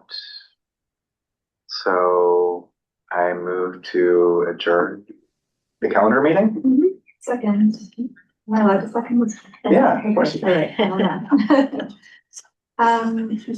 All right. Thanks, everybody. If anybody wants to take a minute, grab some water, before we jump into SCA stuff, please feel free. Our timing is our timing is pretty good. We're within- Oh, good question. They're overrated. You know, we don't have the budget for that. Well, I've been looking at the salad, I was like, wow, not eating the salad. It's yummy. That's a good reason.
Minute break in between calendar and business meeting, and we'll reconvene in like 2 minutes. Are you going to, Chicago? No, we're gonna stay.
$7:54, a little behind, but not too bad. And I feel daunted, honestly, to talk about the SCA priorities, but we're just gonna jump in and make We it got happen. this. We got this. Anthony helped us because we only have to talk about those that We only have to talk about the SCA. he put as SCA. Okay. that Anthony that did that? I saw someone. Yeah. Yeah, it's confusing because we have two Anthonys Anthonys. now. Oh, the other. BSF Calvin, Anthony. okay. Yeah. Okay. Right, so just to recap, kind of where we are right now with the SCA process and then what will happen. Oops. Oh, well, thanks, Janice. Do we have to do the interpreters and everything again? No. Just vote. Okay. Councilmember Angelica Cesario, Present. Councilmember Jonathan Davis, Present. Councilmember Elton Dodson, Councilmember Ken Eby, Present. Councilmember Angelica Jadanandan, Councilmember Basil Krymendall, Councilmember Tina Rogers, Present. Councilmember Kim Wanlett,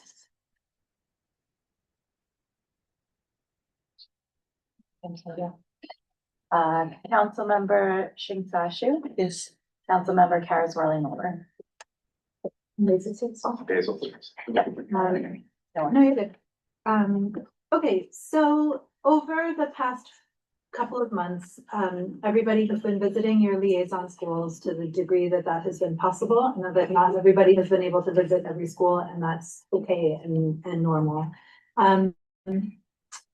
During those visits, everybody made notes of what the principals or other school and parent leaders were telling you. Those have been added to this spreadsheet.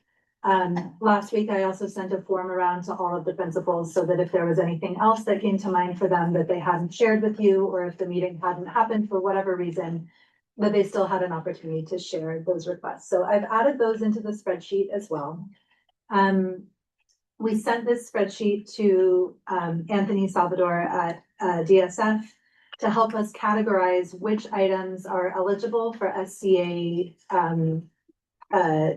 I don't know, not support exactly, but to be an SCA project, and which are not. And the reasons that they would not be is if they are, if they're not a capital project, if it's not construction related. If it's too small, SCA only takes on projects that are, I think, 50,000 and above.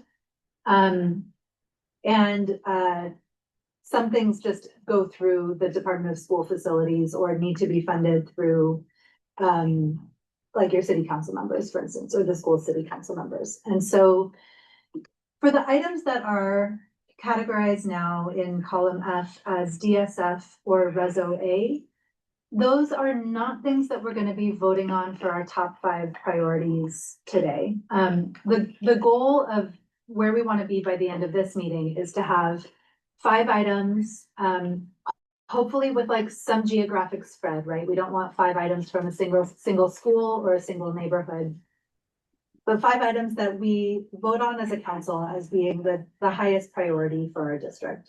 Shanice, the battery is running. Oh, thank you. Okay. And so we don't need to vote on the DSF items or the Reso A items. That doesn't mean that we are disregarding those requests.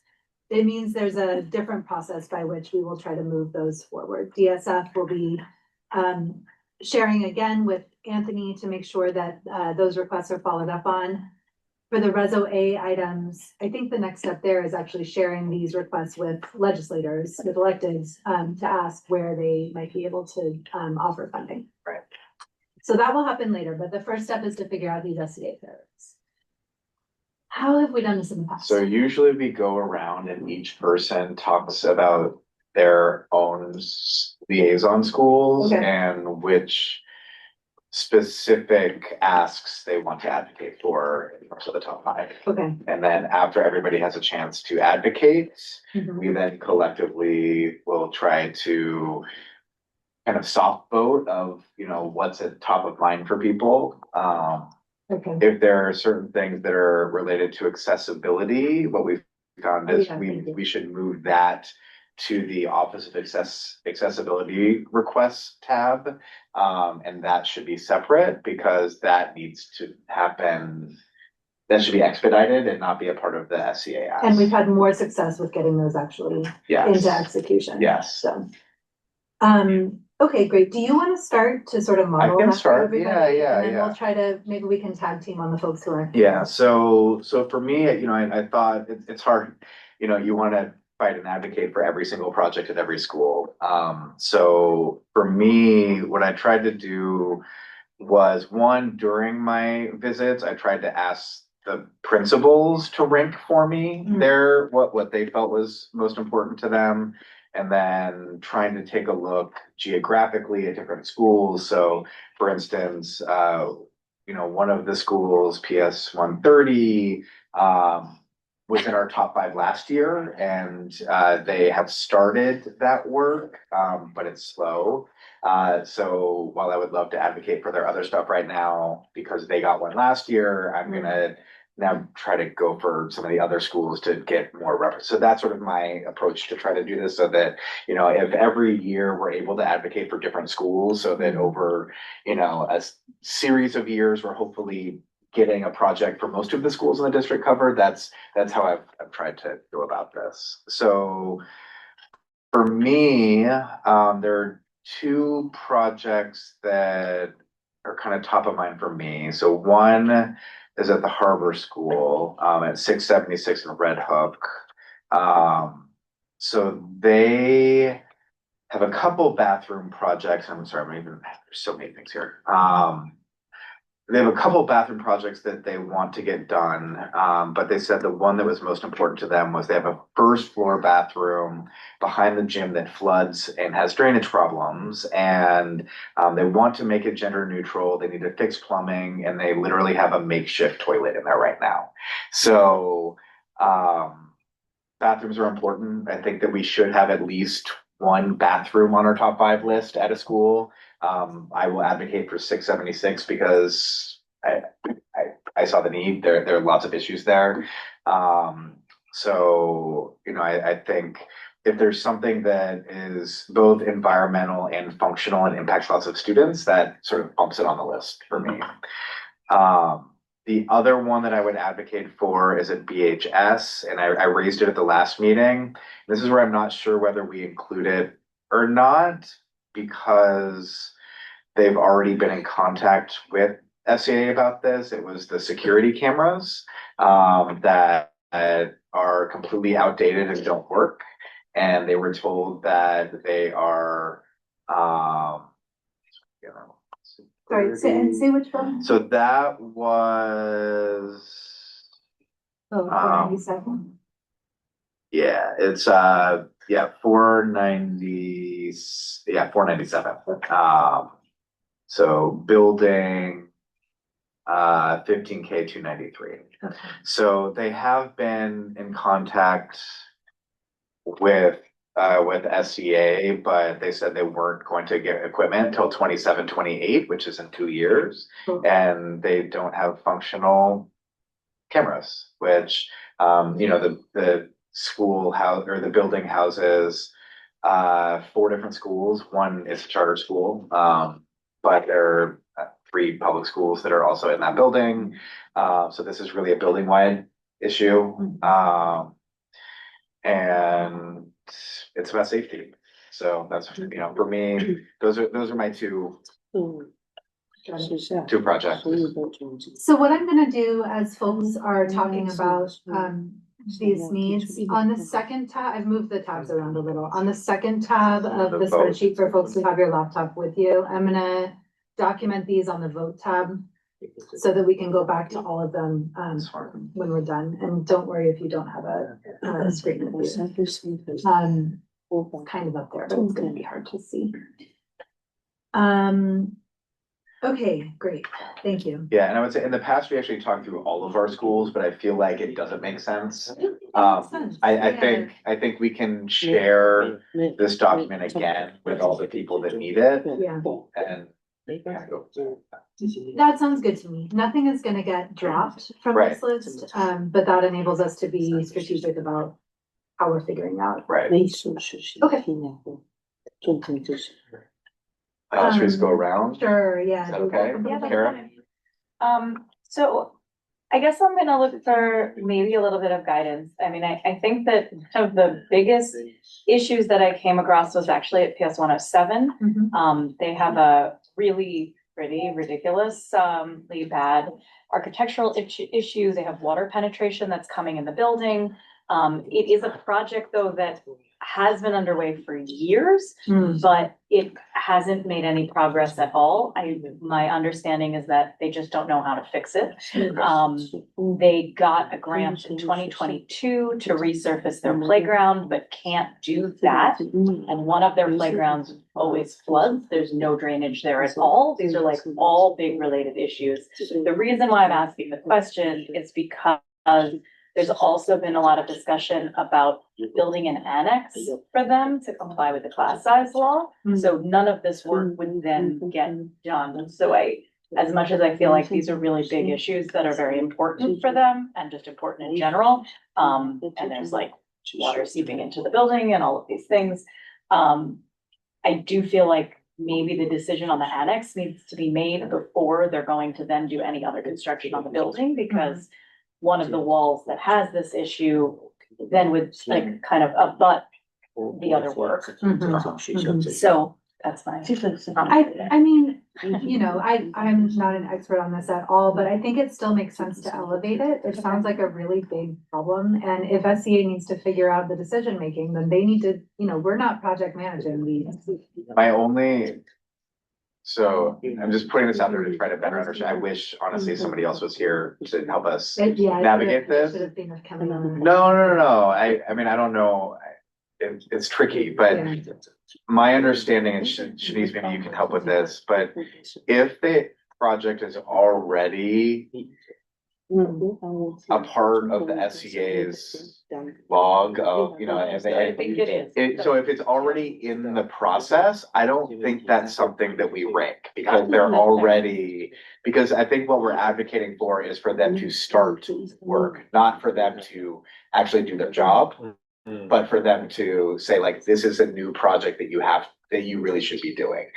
Versus, you know, I had a couple also where like the PS 130 bathroom, where, you know, they're like, what's happening with it? And then when Carmine came, he followed up and he's like, yeah, like it's in the system, but they still need to send somebody out to do this. So that's different advocacy that we have to do than this. So I think we should have two separate kind of columns here. Like one is, what are we ranking top 5 that's not already a part of the SCA? And then what are the jobs that we need to fight for to say like, get things in gear and actually, you know, hire people that are going to do the work.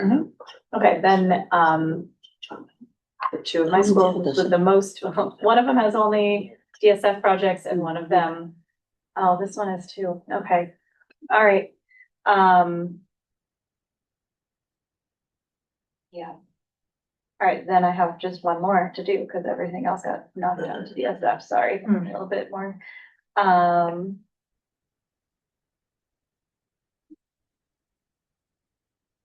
So I'm sorry, Carrots, so the annex, you had mentioned 2 other things, so the annex. So they were and all, the so they're all kind of related. So those are all related, and those are all, the annex is like, the school is pushing to get an annex built, which is a much bigger capital project, because they have no space in the building at all to lower class sizes. Do we put that though, the annex, as one of our SCA asks, or no? I don't know. I feel like that's a whole other different process with the class size. I mean, that's, they got one of those, well, they got one of those exemptions as if there was going to be an annex coming. They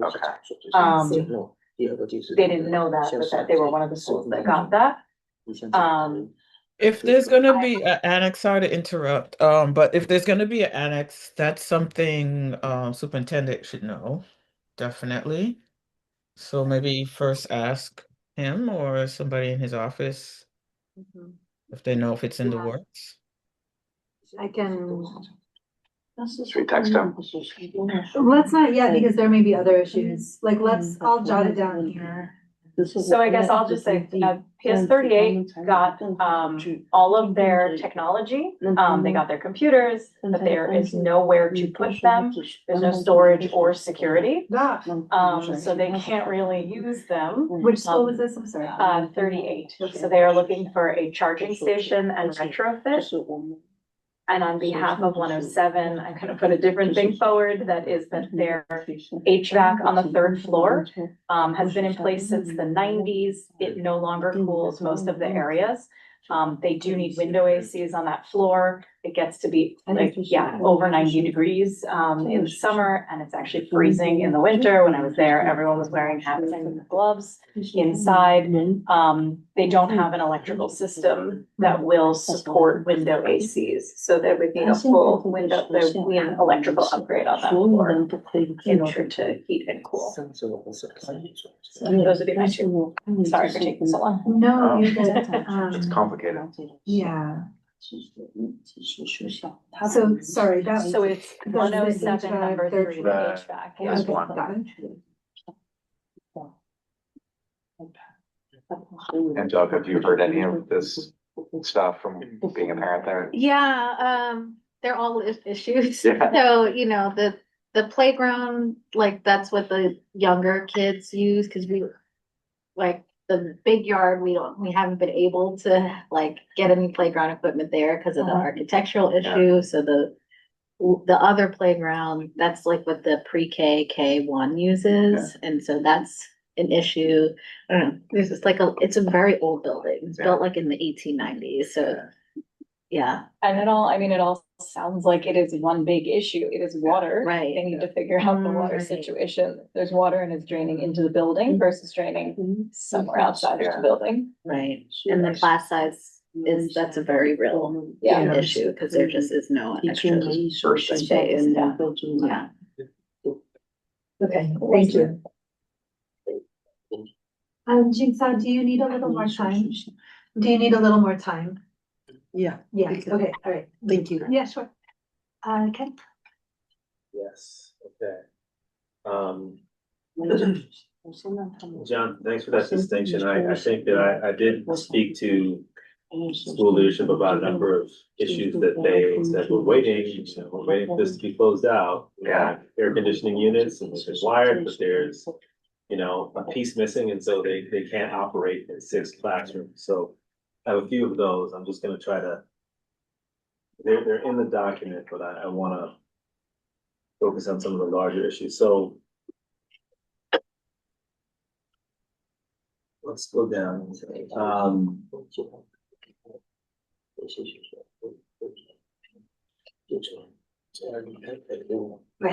And I will, can I just go school by school? Yeah, I think so. Okay. So one issue, and there was some, I tried to do some sort of loose prioritization from the principals as to what, their,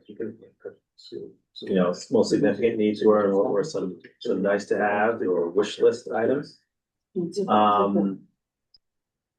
At MS 136.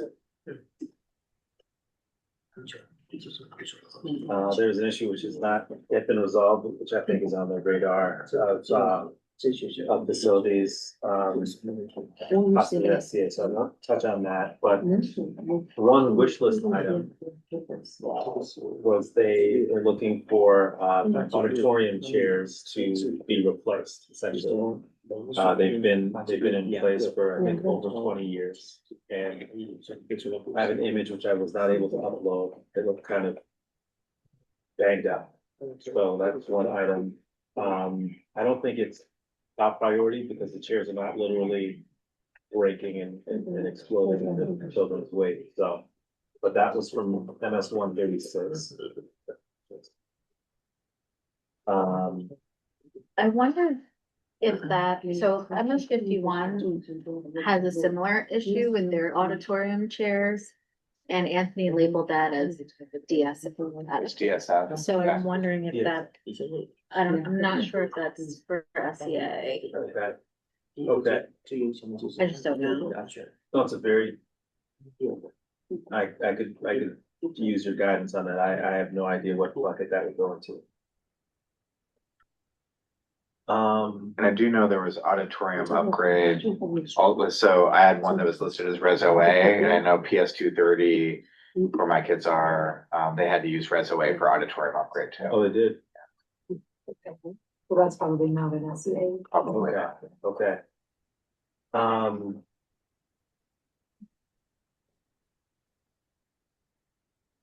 So that one, the next one, and that's 428. It's actually kind of, we need an update on what's going on. It seems somewhat significant to me just because kind of they're going to be moving into a new building in the fall, and they just haven't received regular updates from the SCA as to the status of the construction project. And a worst case scenario is what seems to be the case that these projects kind of draw out until the very last minute, like the first day of school, when they notify the principals that it's ready to go and they have to go in there. She told me an example of another school in the area that was like literally 6 a.m. the morning of the first day of school. They went in and there were leaks and all sorts of problems that they had to try and take care of the morning of the first day of school, which sounds like a very bad scenario. The principal expressed some concerns around construction, particularly for students who have allergies and just not wanting to go into a space that has not completely been completed and cleaned. So SCA, but then again, that's something that they think is already, it's just they need updates, regular updates on the status of that project. Okay, that's really good to know. And especially given like the new co-location, which you also flagged, I mean, that one's not a capital request, but I think the communication piece will be particularly sensitive because of that.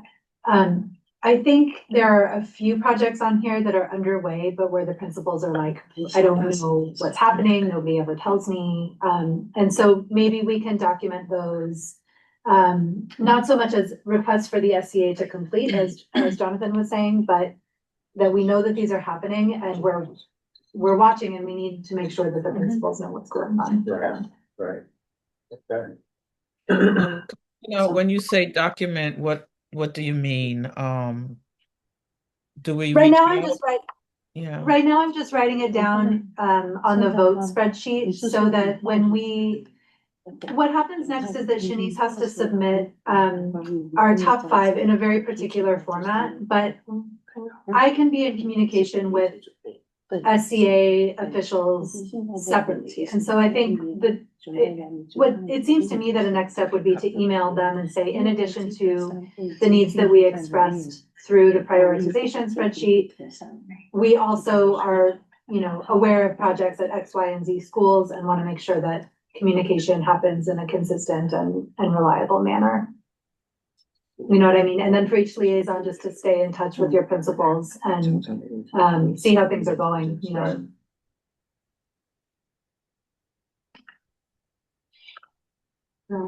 Okay.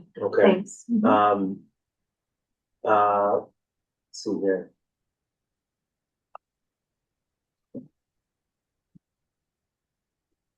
$456. This was a really interesting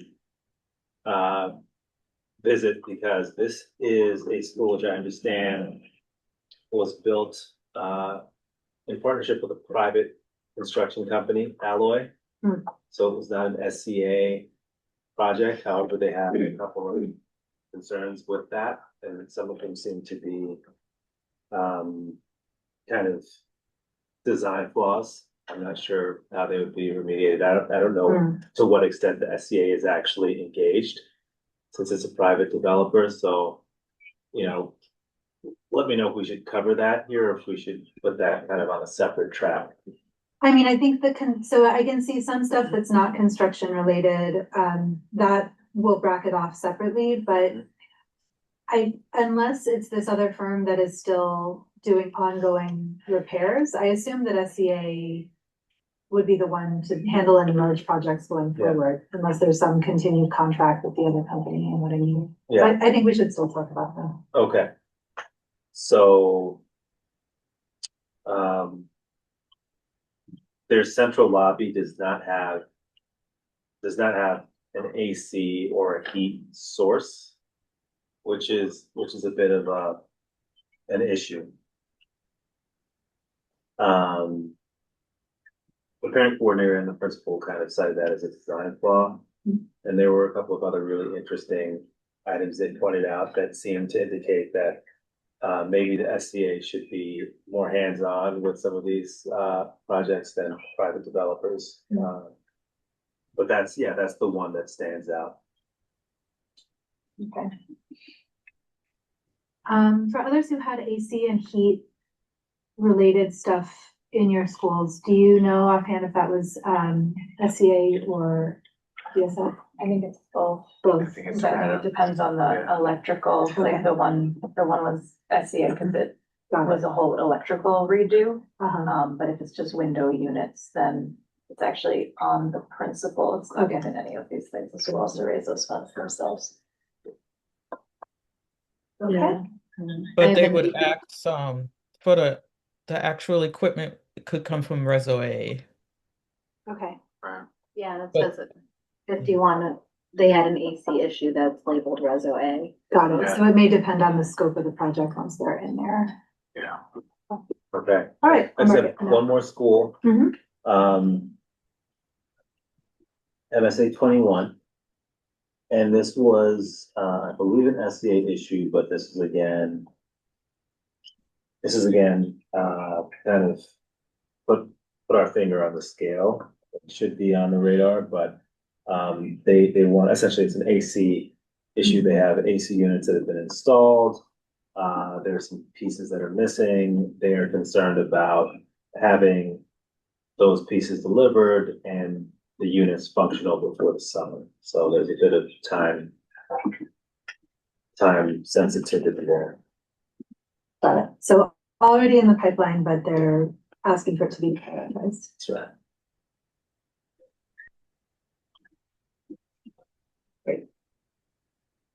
Great, thank you. And I do have one, Yeah, which is an ADA. It's not an SCA matter, but 821 also indicated that they had a couple of requests, proposals to make the building ADA compliant rather. They have been speaking about the need to essentially have an elevator, which they do not have. And alternatively, kind of a bigger project, which the principal was speaking to, which is, I wouldn't say, it's one of her wish list items was, and I'll put this into the chart with more detail, but an idea around essentially constructing an entire annex to the building, essentially a new wing that would then connect. It would have an elevator, and then it would connect to the building that's been in place for 100 or so years. So it would be, a new wing that would then have an elevator that would make the building ADA compliant, that would then attach to the older structure. But that is, it's such a big, it's a big idea. I'm not sure that she has actually presented it yet, but it's one which she has been talking about and thinking about. But I think the most simple solution there is getting an elevator in the existing building. Okay, great. And that's something we can flag for accessibility. That's all I've got. Thank you, Ken. Let's see, Kim, do you want to jump in? I don't want to fly Sure. past you since you're on the internet. Okay, so what I try to do is just highlight the priorities. 10 didn't have anything. 88 has an issue with soil in front of their building. I have an air conditioning issue, and the request and review was done, but there was no date given. So I don't know how I can follow up on that for them, but it's already in. And I think it's a Reso A that they got for that. But the major issue they have is lead in the soil, which is causing the trees and plants to die around their school. Sounds a little Not great. gross. So they know that it's lead, it's been tested, but there's no follow-up right now. So what they're doing is like putting wood chips on it to make sure it's not exposed, but that's that's a major issue for them. They did have another issue which I'll have to follow up to see because somebody was supposed to come in and look at it and schedule to repair for 88. The other one is 280. So the major issue with 280 is on the docket, but just to bring it to our attention, there is a drainage issue, item 3 here. In the front lawn, they had something they had to replace. Since they did that, they dug up the area in the front and it caused um, drainage issues. So now they have to install new drainage and which would require them to break up the stairs of the front of the building so they could go across to do the drainage. There are classes on the ground floor, and it was flooding heavily. The last time it rained, it did flood, but it was because a pump wasn't used as it should be used. But that pump is, like a just a band-aid to a more serious problem. Um, so when she told me about that last heavy rain, I asked her to send me an email about it, and she said that someone did come through, but once again, she doesn't have a final date on the repair. So I would like to call, I don't know who Carmine's replacement is, because when Carmine was with us, I did email him about the situation and he responded about it. So I wanted to follow up. I don't know who, if I could email that person. Yeah, his name is Anthony. I'll make sure you've got the email address. The email address. Okay, thank you. So I was following up on that one, but I'll keep it. The major one I think would be on my priority, I would add to the list is 442. They have an air conditioning issue. I put Reso A because of the equipment, but I also feel like it's gonna be SCA because of electricity. They need it wired first. So I'm gonna change this to SCA. Did you put Reso A or did Anthony put Reso A on that cam? Let me look at it. I don't know. Now that I just changed it, but Because he had gone through and he put Reso A, but then I guess he did, but the issue is the electricity, which is not a Reso A. Right, but he would be he's the one who's got the intel on where it's gonna be categorized. So it sounds like Okay. DSF has to take a look at it first. Need air conditioning. So, all right, can I email the new guy about that one too? Because I need to know if it's electricity, from my understanding, that's SCA, no? And Reso just covers the I equipment. think it's just a little more complicated. I think it depends on the scope and the cost. Okay. All right, so I'll find out. But that would be the other one was to refurbish the bathrooms on the first floor. That was an issue. The bathrooms are very like falling apart. This girl's stall doors were like patched up and given like wood braces, borders to make sure they close. It's just a mess. Um, but I don't know. If he put Reso A on there, I don't know. It seems like that would be a school construction authority issue. Yeah, I mean, we can run the whole list by him again before we submit. can and Yeah. probably should do that. There's some additions on here as well. But I think his, yeah. Yeah, I mean, he would know, It's but just a guessing game for me. Yeah. Okay. as long as he did change all of these. That's what you're saying. As far as I know, yeah, I was just looking back at the email from him. Okay. All right, yeah, so that's all I've got.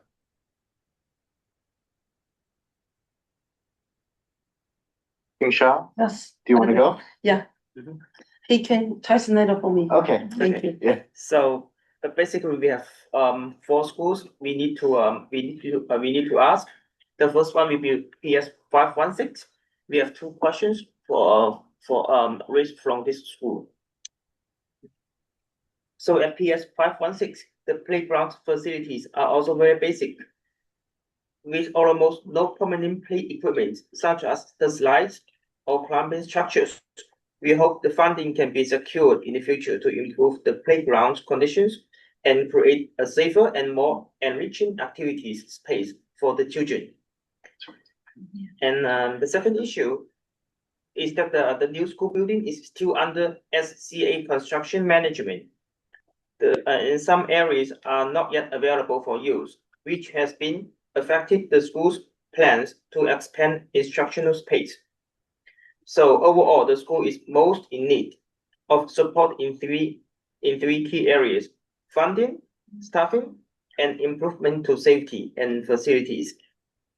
Okay, thank you. Okay. Could you tell Shinsa that the playground question will be, the funding will be separate. It's not through SCA. So we'll make note of the issue about the areas that are unavailable.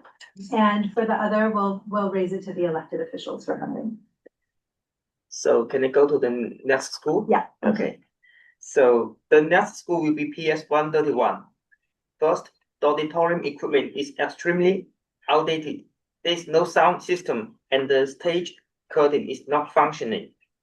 Over the years, the school has repeatedly applied for funding, but rising costs have prevented the project from moving forward.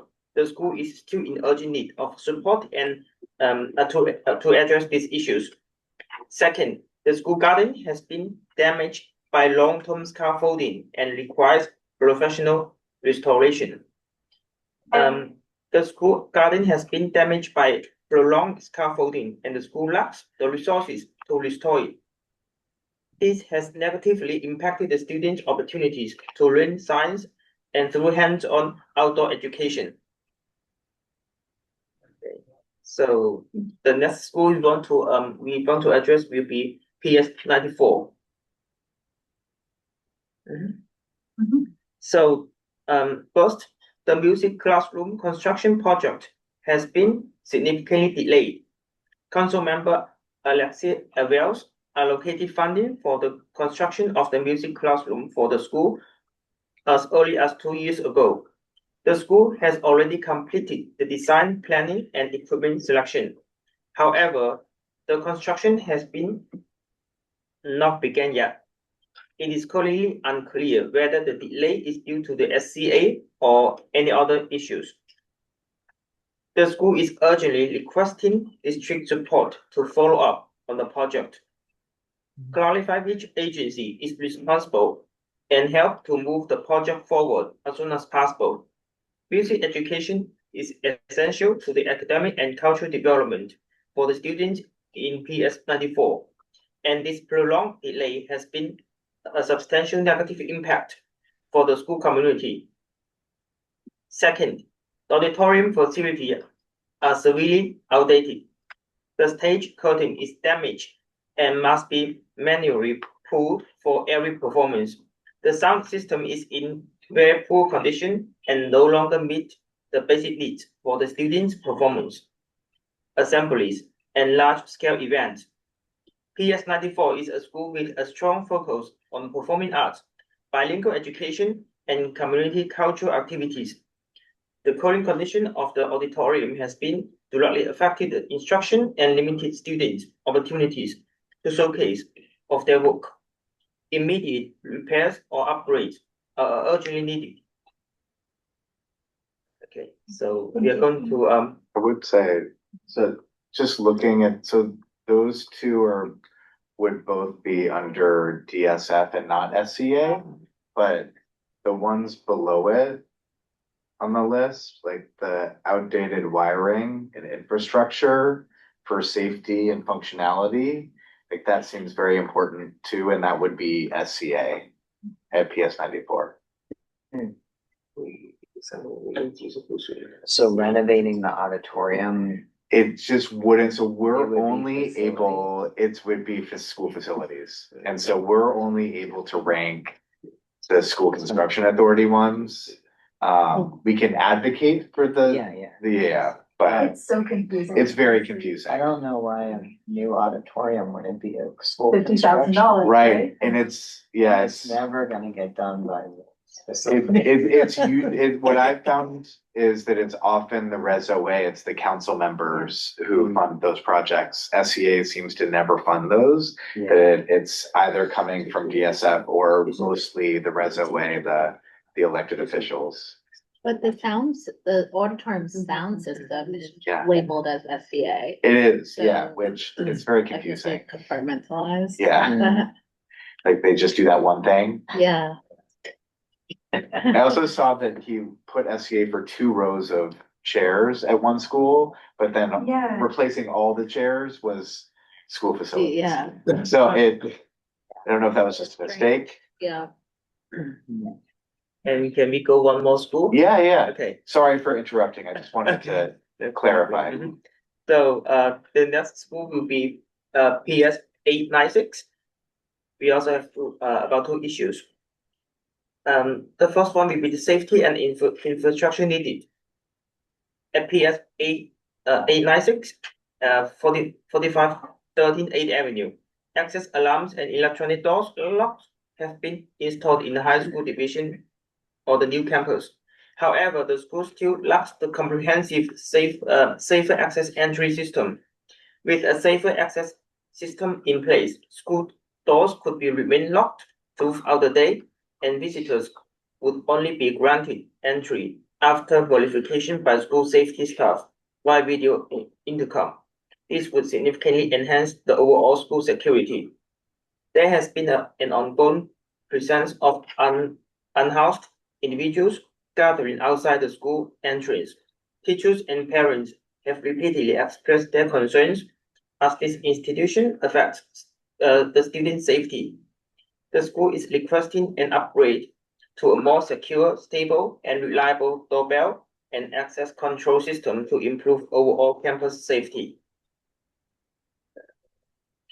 That looks like that's Micah's DSF. And okay, the next issue will be the playground surface lacks safety padding. The current playground area is very small, with approximately half of the surface made of hard concrete. Students in grade 3K through 1st grade are at very high risk of falling during their activities, creating a significant safety concern for the parents. The school hopes to apply for funding to install turf flooring, that means the safety grass matting, or the impact absorbing surface materials to reduce the risk of injury. Severe damage to the elementary main office flooring. The flooring needs to be completely removed and replaced. Most of the floor tiles are cracked or broken, creating a clear tripping hazard and posing serious safety risks.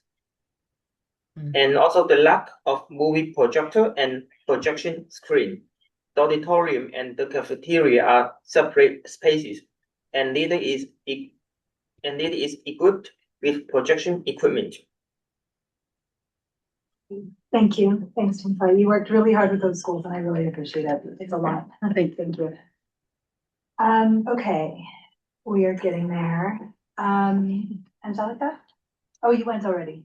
No, I Oh, you haven't didn't go go yet. Sorry. Ken It's went. okay. Yeah. Okay, so I had 5 schools, 958, all of none of theirs has been designated as SCA. Same with 321, nothing has been designated as SCA.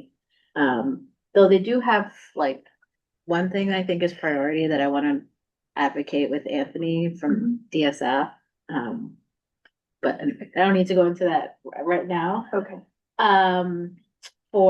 Same for MS51, I had a couple issues, none of them are SCA. So the two schools I have that have projects designated as SCA are PS 39 and 118. Okay.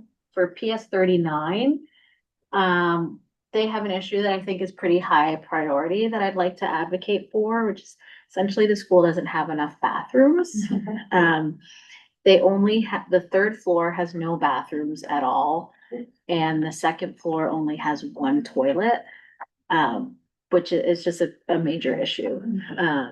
They do have bathrooms in the cafeteria basement that each have 2 or 3 stalls, but it's just not nearly enough for the students, and especially to have students going from the third floor all the way down to the cafeteria. It presents a lot of issues. So that one I think I would really advocate for the just lack of bathrooms. And then moving to 118, they had some requests around just compliance with class size. So they are fortunate enough in that they do have a good amount of space in the school. Essentially the top floor has is like a large open space. So they would like to partition it into classrooms, essentially to be able to comply with the class size law. So I think those are the two. Okay. I wonder if I can include both of those, partitioning the part of the gym and splitting. That's kind of what I was thinking, because they're all on the same floor. And like immediately adjacent to each other. I'll frame it as space modification for process. Okay, thank you. Basil, were you able to get, I know you were able to get to just some of one these schools. school. Okay. Yeah, and I don't know if it's because of the D75. I've had a hard time reaching my D75. Yeah, I just never heard back from any of them and did follow up and never heard back. And nothing from the school I did get to see, I think is SCA. SCA, okay. Well, thank you for trying. And you didn't get I saw you have PS 230 now, which my kids go to. Did Maria get back to you? Yeah. Okay.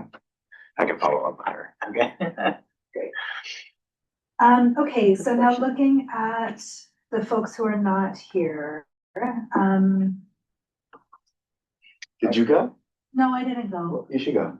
Okay. Can I ask a question before you start? You sent out the thing to the principals. I did. Did any of my schools? I guess that's what I'm wondering about. Do we have that?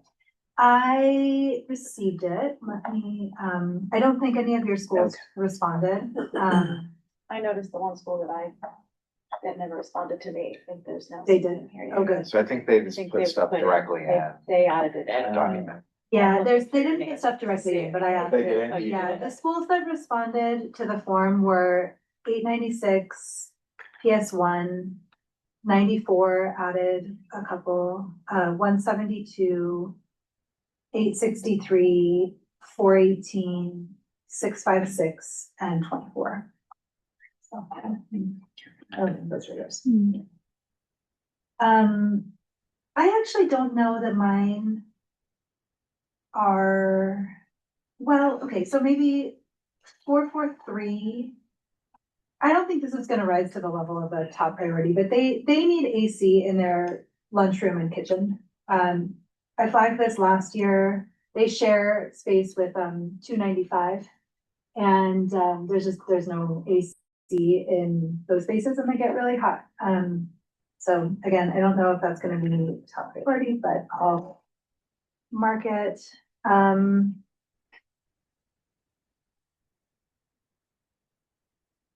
I think PS15 is actually in good shape. Like the things that they have that are SCA are already in progress. They have been a very squeaky wheel out of necessity. And same with 169. 169 has some definite needs, but they are already underway. They have an accessibility project that I'll flag. They've already got funding secured. They just need to make sure that the work happens. They do need cameras. See, now why, another one, the cameras were listed as DSF. Oh my God.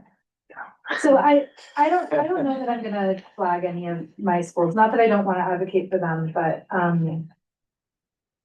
think they're in like decent shape, all things considered.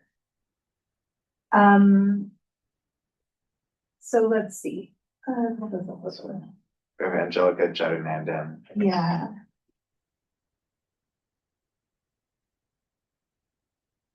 God, these phone systems. So PS1, upgrade the phone system because anytime it rains, the school loses phone usage, which is not safe. Because parents cannot. I think we should have that. I think we should have. Yeah.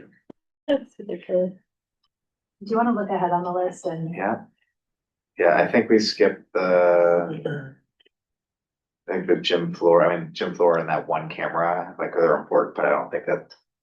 I think what you raised from PS1 is probably much more important. Okay. Yeah, and just again, 39 had a phone system. Their phone system doesn't work either, but that was labeled DSF, so I don't understand. Okay, so we need to ask some questions of Anthony about consistency. Yeah. Okay, so our questions are, sorry guys.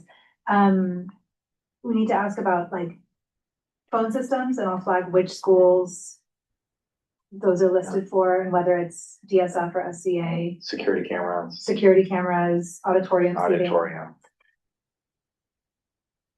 Were there any others that stood out? 29 looks like. Kim asked me about ACs. ACs and electrical. Yeah. Okay. Yeah, I think 29 has That's like real like number one, plumbing. the plumbing. And the schoolyard. Where? Oh, yeah. I know that, sorry, I was looking at the wrong. Yeah, the plumbing and the boiler, Okay. which says it's been on the list since 2020. I don't know which list she's talking about, like our list or Right, or SEA's.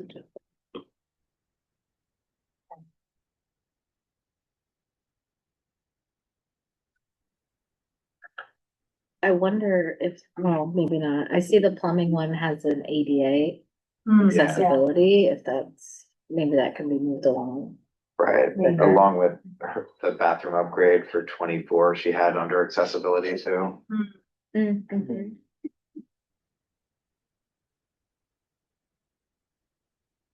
Yeah. Yeah, I don't know. So again, it'd be nice to have somebody from their office here, but I don't, like, if there's a bunch of things that have to be done and accessibility is one of the 5 things, I don't know. Right, like where does that go? Like, does the Office of Accessibility only do the accessibility piece, or will they also do? Right, the dependent. Yeah. I'm pretty sure that's the answer. Yeah. Right, so I flagged the plumbing and the boiler for them. Scrolling down, PS 58. Yes. Those are DSF. What we might do before we send this in, and I don't wanna do it now, and I kind of always good stuff. We might make just another copy of this and then just sort it, like by SEA, right? So that we can see all the SEAs, just to make sure we didn't miss one, cause I feel like this is very, a little hard to agree. But everybody has gone through theirs. Oh, no, absolutely, yes, I'm just saying, I would feel bad if there was one that we need to vote today. We need to vote today. Yeah, That's we can vote on the top 5 and still do what you're saying. Yeah. Okay. Comprehensive. Right, like we vote for the top 5, but then we do everything that, you know, Got you it, said, we okay. still send it to Anthony, and then we can advocate to all the other people's. Got it, okay. But we have to vote on Okay, the top 5, understood. just Um, legally. So looking down at 172, which was Elton's, these all came directly from the principal, and it was later than when Anthony looked through the list, so I'm not sure what of these are SCA. But I'm also not sure that any of them rise above some of the needs that have already been documented. Is that fair? Okay. And a number of them are question marks of like, is it really SCA or not? All important right. things. I think that's everybody. Everybody spoke about your schools, right? Okay, great.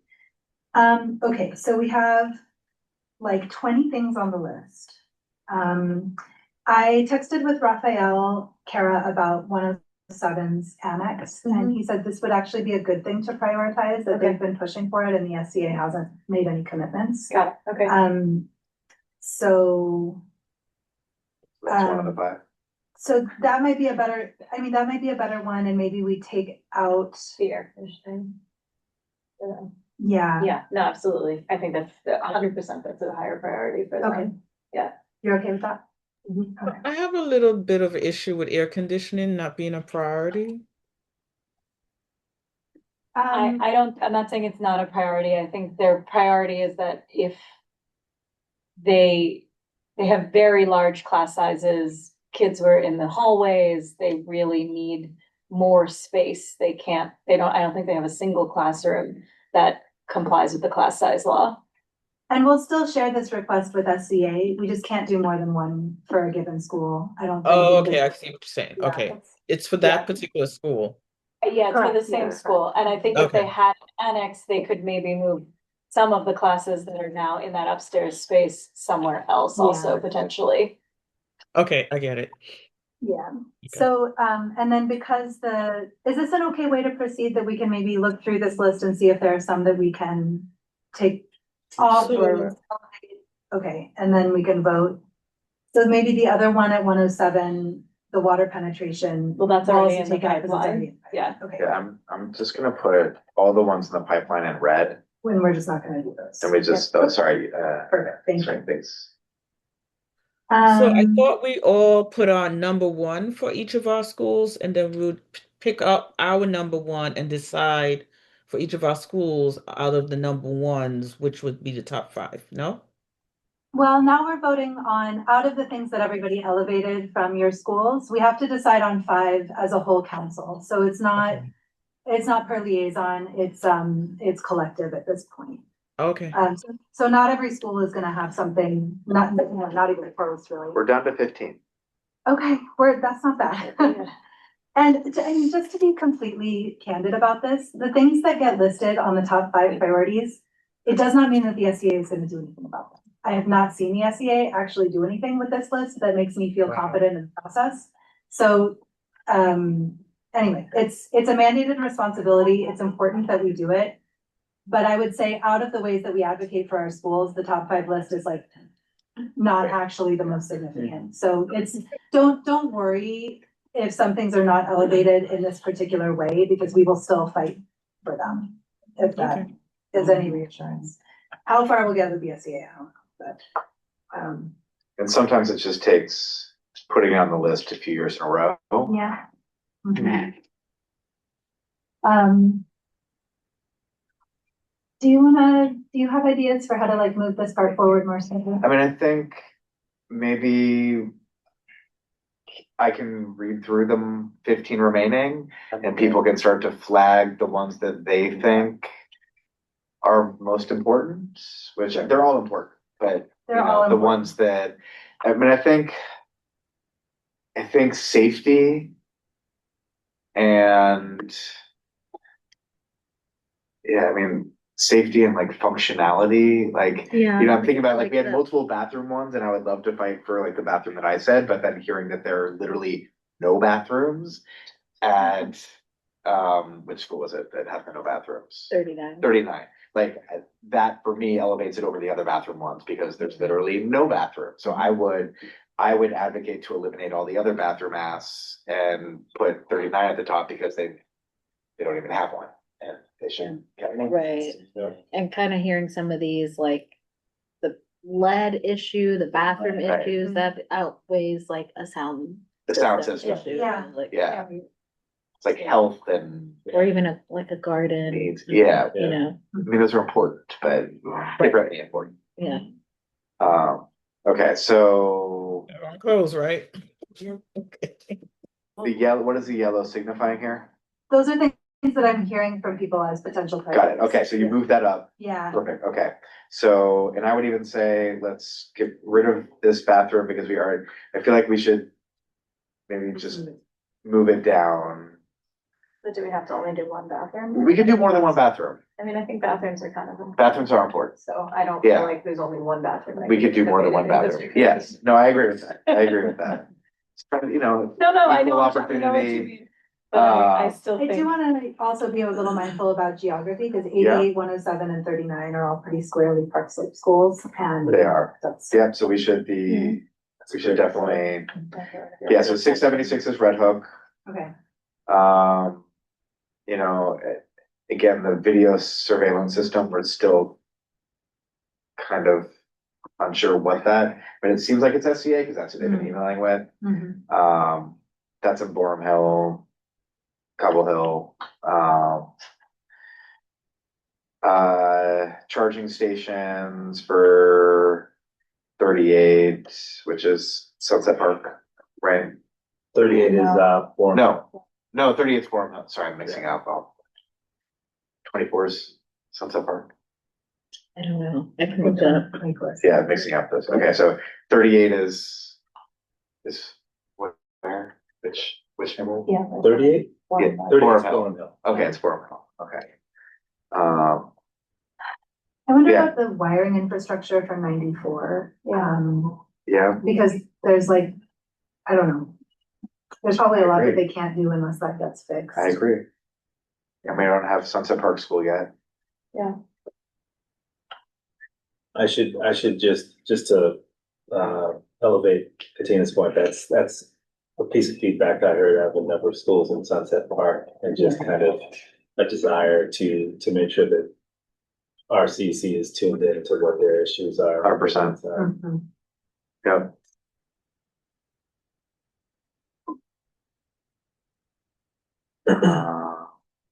Okay. It sounds The phone like system at 1 is constantly going out. The- Or the boiler. Sorry, go ahead, Antoine. The boiler at 1. Yeah, and 1 is also Sunset Park, right? Sorry, the boiler is at 29. That's at 29. Where's 29? that's Carroll Gardens. Yeah, Henry Street. Yeah. What were you gonna What say? about the Angelica? lead school, the one with the lead issue? Yeah, we've got that up high. I was just gonna say, but I think with Ken Schools though, it looks like those issues are already in the pipeline. Yeah. Yeah. Yeah. No, So I'm we not- just need I'm to not saying advocate for those that. issues. Yeah. Yeah, it definitely. Oh, okay, I see. But I think the 94 wiring makes a ton of sense to put, like, that's critical. And it's something that's not, I mean, some of the SCA projects, like, they're not the things that are, like shiny, you know, like an elected official's not gonna give money to a wiring project because it doesn't, you can't like have a photo op by. They Right. can think of all the things that they can't upgrade inside their classrooms because Yeah. they can't plug things in properly. Yeah. Yeah.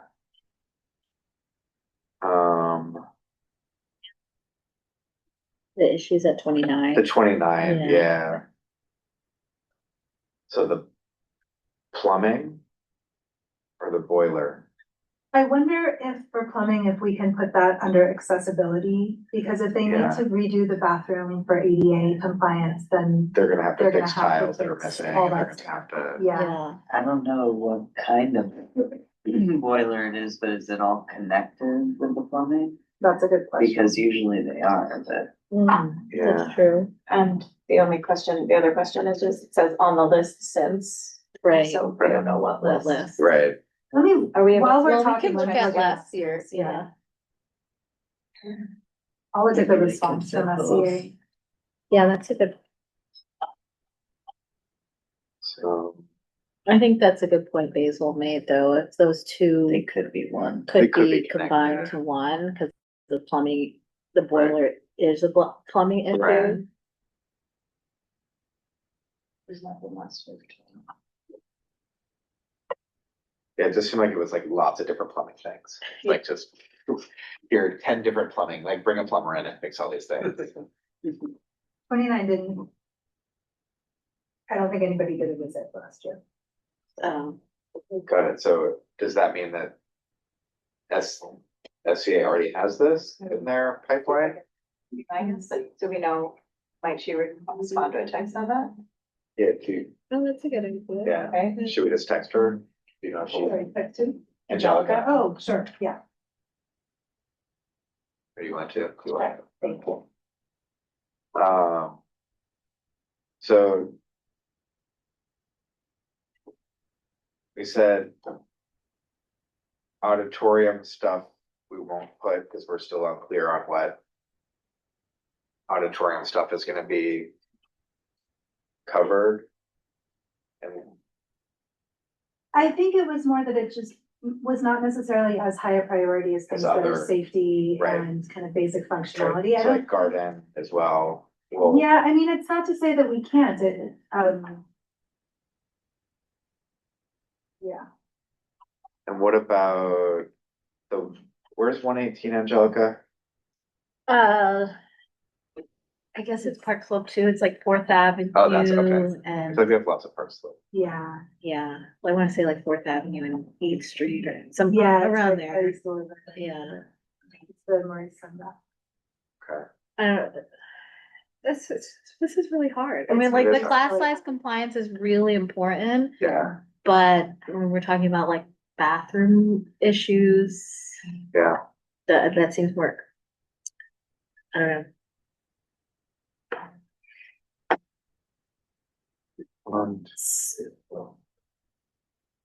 So do we want to put the Harbor School bathroom on the list too, to have two Which number bathrooms? is that? 676. So it sounds like, kind of sounds like we've narrowed it down to 6. That's what I'm hearing. Yeah. So here's where the energy seems to be circulating, and this is obviously, this is not a vote and vote to vote. So 39 bathrooms, 107 annex, 88 lead in the soil, 29 boiler, 94 wiring, and 676 bathroom. What was the 676 bathroom issue? That was the one that they've got drainage issues and plumbing is messed up and they have a makeshift toilet, and they also want to make it a gender neutral bathroom. Jonathan, I'm sorry, what is a makeshift toilet? And I took a picture of it. I didn't add it to it. It was like It's more than a bucket, right? it is more than a bucket. So it's an actual, like, it was propped. They had like the bowl propped up with like some blocks. So it wasn't like it worked kind of, but it wasn't like a properly installed. I can find the pictures if you want to see them, but it was, yeah. Where are tax money dollars going? That's what I want to know. Right. It feels a little frustrating that wouldn't be a DSF issue. If Right. it's not like a rebuild, it's not a new renovation. It's like Yeah, I think they then wanted it's- more than that toilet fix though. They wanted to convert it and make it a more functional bathroom. I see. So that more people can be using it.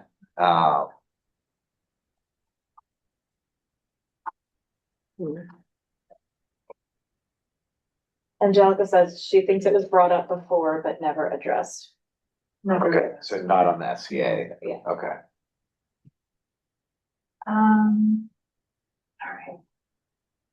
Well, is there anything that was on the list that people talked about before that has not been raised into that kind of top 6 that folks want to push for? Because if not, we could move to a vote, but I want to make sure that I'm not trying to move too quickly and overlook things that we should be, So if we were saying class size law stuff is important, but that maybe it's not the right thing to advocate for top 5, would it make sense to remove 107 from this, but advocate separately with the powers that be of the critical importance of adding the annex is not necessarily this top five, but we, maybe we pass a resolution or we do something else to kind of fight for this, and then from the school that wanted the third floor, so it's like, hey, like this really needs to be done, spend money on it, but maybe we prioritize more safety, health related. Yeah. I don't know. I'm torn because I feel like it's a very clear ask for 107. Like Raphael was saying, they've even identified space that could be used. But I don't know. Honestly, I don't know what the strategic move is. So I'm conflicted because I'm obviously my kids are kid is there, so it's hard to say. That seems to me like persuasive, like Raphael's recommendation. 118 is a little bit unique in that their building is actually very large, and so they do have plans to use some of the other spaces within the building. Like they have a room, they have other rooms they use as resources that they plan on using. So space is not as, it is an issue. They've identified more space they can use, but it's not critical in the same way. But again, like being fully transparent with my own, like, and just to highlight the needed more ammunition, the lack of space. I mean, I didn't realize this. They have gym at the Armory. They can't even have gym in their own school. They don't have any space for anything like that. I was like fairly shocked at how little space there is for how many people. 39 for that, on that too. Like 39 is in such a tricky school because of like the historic building that they're in. So I can imagine like construction in there is really complicated. I don't know. I don't know. Is there anything wrong with us staying in the top 6 instead of top 5? I think we could, if I move to a vote, would I have a second? I think what Kim was saying, I don't think we can send 6. I think we can have to only get send 5. 5. Can I ask a question really quick? Yeah. Chingsha, I wonder, this for Chingsha, I wonder if you could elaborate a little on the wiring issue for 94? Like, how much is it prohibiting their functionality? And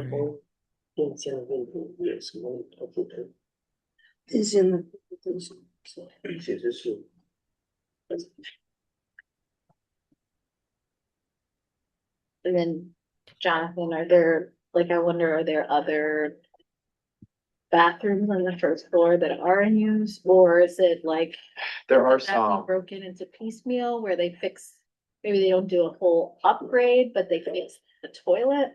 I mean, I need to, honestly, I feel like I should go back there because it was such a long time ago, but they did have other bathrooms on the first floor. I just don't think any of them were that big, and they they have a few. There was another bathroom as well that they had that wasn't functional near the pantry they have one of the pantries. They wanted to make that, but so it's, I don't know, it's even though the makeup is kind of crazy. That one would be my lowest on the list, I think, just because they have something. And that is maybe something that would do really well in participatory budgeting or something like that, right? I mean, I think that's, especially if you send a picture of to make sure the toilet. You may win. Well, we also talked about, but the geography thing is also an issue. But we talked about with the borough president's office, like identifying themes across the district, like maybe bathroom upgrades or something. We tell the borough president, like, listen, this is an issue across the district. Like, if you could help us make sure that the kids in our district have a place to go to the bathroom. Most of my schools, their most pressing need was the bathroom, and they ended up being DFF or read the way, Right. it just didn't end up being SCA, but I heard a lot about horrible bathrooms, and now staff don't have bathrooms. Right. Within 3 floors of where they're Falling teaching, apart. and like, Yeah. that's a real quality of life issue. It is. Yeah. I'll be pregnant. I agree with that, but I also really have a pet peeve with AC. It doesn't seem like it's an issue because it's not year round, but the months when you do have to be in a situation where there's no AC, like this school, they couldn't use 3 spaces. They had to shut down their lab space, their fabricating lab space, their gym. They have to shut down places because it gets 85 degrees. So I mean, I definitely agree with the bathroom issue because some of my schools had at least 3 out of 5 had bathroom issues.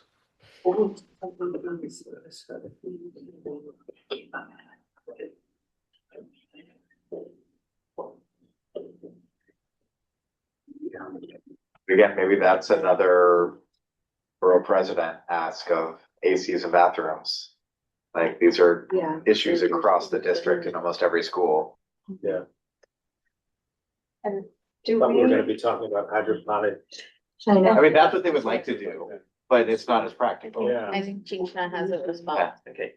So to elaborate on the issues on PS94, so the wiring system is kind of outdated. And the second issue is about the electronic communication system is also outdated. Okay, so maybe that's actually not, I mean, I don't know, is it making it difficult for them to, like to use the spaces for the wiring in particular, because that one is SCA? 是不是那个线路太难用了，还是怎么样？对，太难用，而且它这个我这里有拍的，就是我可能还需要去确认一下它这个，因为他给我拍的时候是说线路有点老化，我这里有个图片是通过礼堂还是什么，他校长没有大概跟我讲，但是我会跟学校那边跟进看一下具体方面是哪一个老化了。Yes, we found out the system, the wire is too difficult to use, and the picture is not accurate. I have to get a more accurate picture to show on the screen. Okay. I have one other Yeah, question. please. Kim, I know, or are we positive that the soil thing is actually SCA and not like some sort of EPA type of a thing? Like, is that? I'm just curious what agency would do something like that, because it's like really an outlier of some of the projects that we're talking about. Yeah. So Kim, I know you had said that maybe you had changed some of the, maybe not, but maybe you had changed some of the things. Do we know? I think what's in It here said now SCA? is from Anthony. Okay. Yeah, I know that SCA is responsible for grounds management after they do the project, and scaffolding at 88, I only know this because it's right there, but scaffolding on 88 just came down, and so I wonder, I mean, I don't know why there would be lead in the soil from the project, but I wonder. Using lead. Right. Yeah, it was a result of some project that was going on. She did say Yeah. after they did the project, this problem. I don't know. Okay. If it was that makes in the sense. building, then they're working. Yeah, and then they Right, and then Oh, comes yeah. out, yeah. Yeah. Okay, no, that makes more sense. I just was thinking it had nothing to do with it, like. Right, there. yeah, there's other like grounds related requests that are, Parks Department or. Right, like there was a rat problem in one of my schools, and I'm like, they weren't clear that the SCA could actually help them. It was a whole bunch of alphabet soup of other agencies that needed to do stuff. Yeah. Okay, so I think we have a couple of uncertainties that are making it hard for me to like move towards a vote. One is the severity of the wiring situation at 94. 2 is, since Angelica Jadanandan isn't here, like some more like clarity around the boiler situation.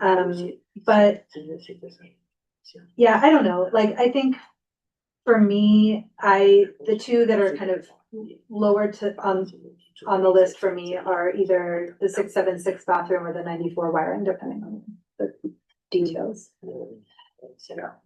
Yeah. So I don't know, it'll be easier to vote on like a slate if we have some consensus before the vote, but that's not very democratic, so. And I agree with all of that. My only hesitation, like if I wasn't thinking about neighborhoods, Right. I think that makes sense. But the two schools that we're potentially considering not including are Sunset Park and Red Hook schools, which would leave us with almost exclusively Park Slope. Yeah. Like and Boroville, which are more affluent. Yeah, I mean, we could also, thinking geographically, we could demote the boiler at 29. And maybe try to lump it in with the plumbing project that was gonna be happening. 39 bathroom? Is that what you said? I'm sorry. No, the 29 boiler. Oh, the boiler, okay.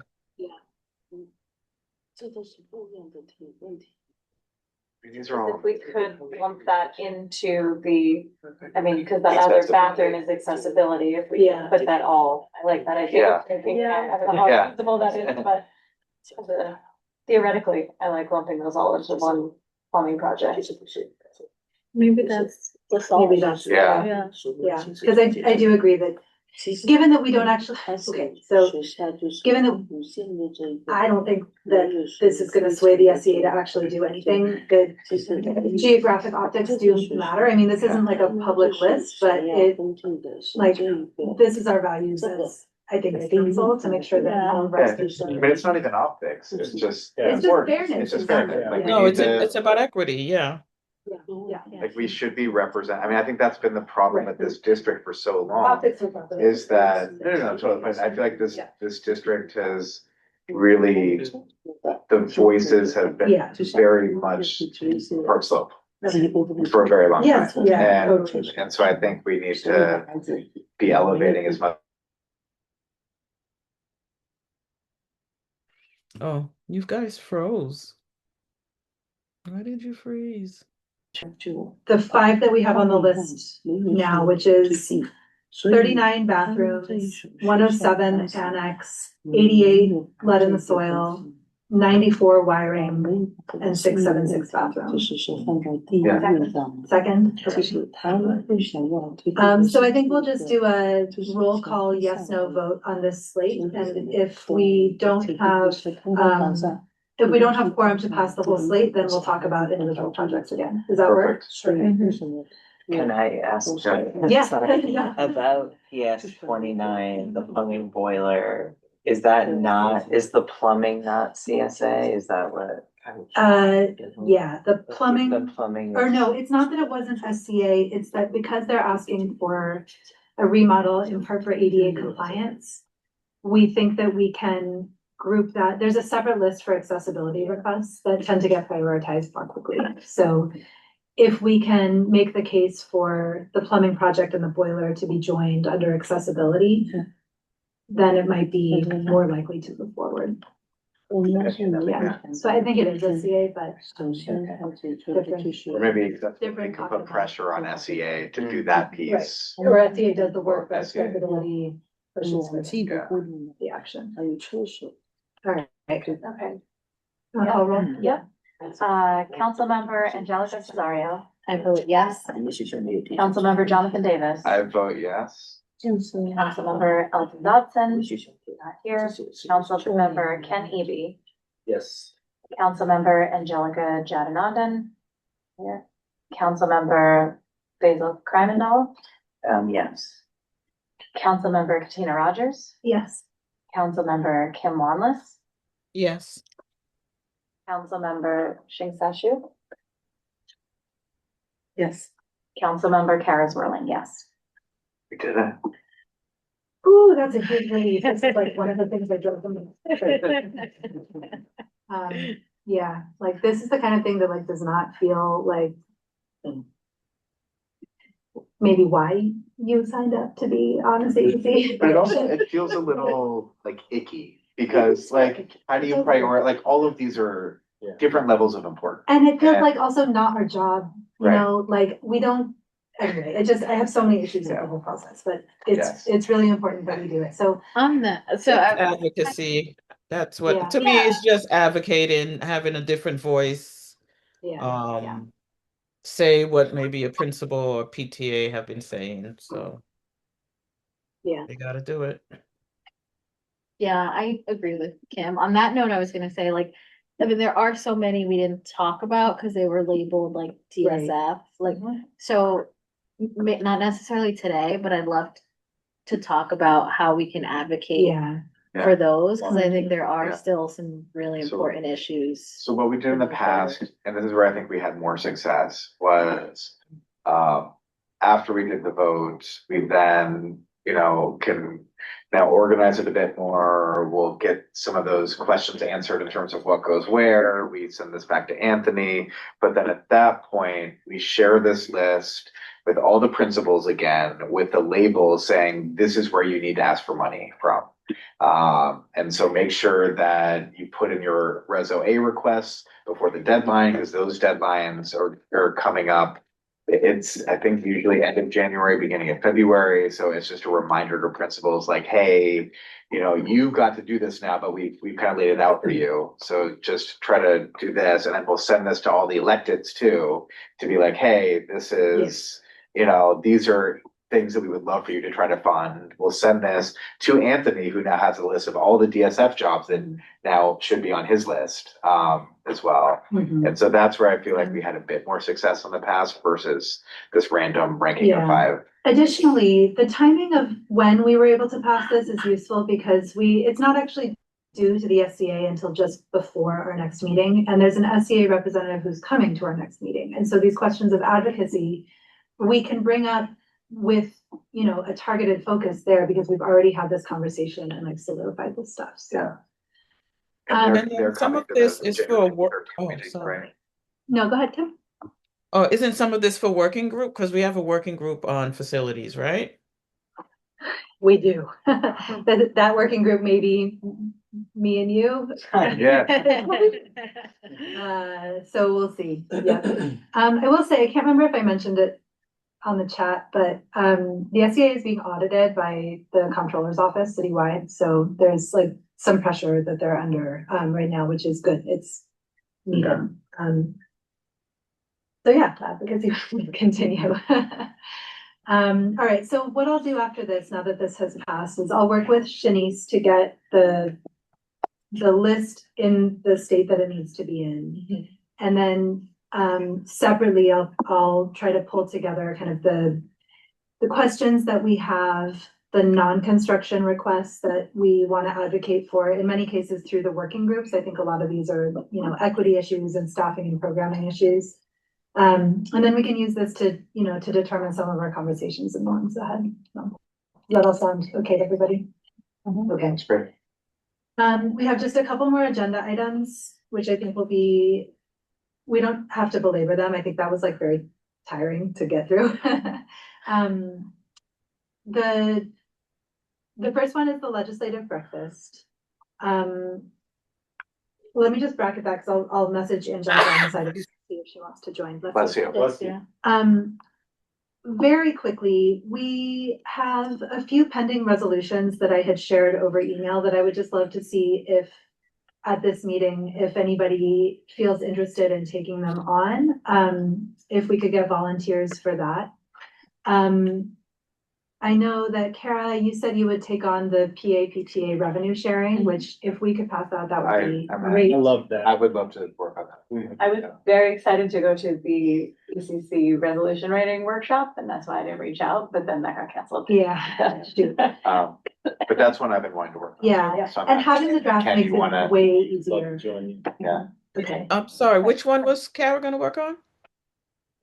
The amending the fourth one on Oh, the list, 660, amending Chancellor's yeah. Reg This 660. was brought up at the 2:30 SLE today as well. Okay, great. So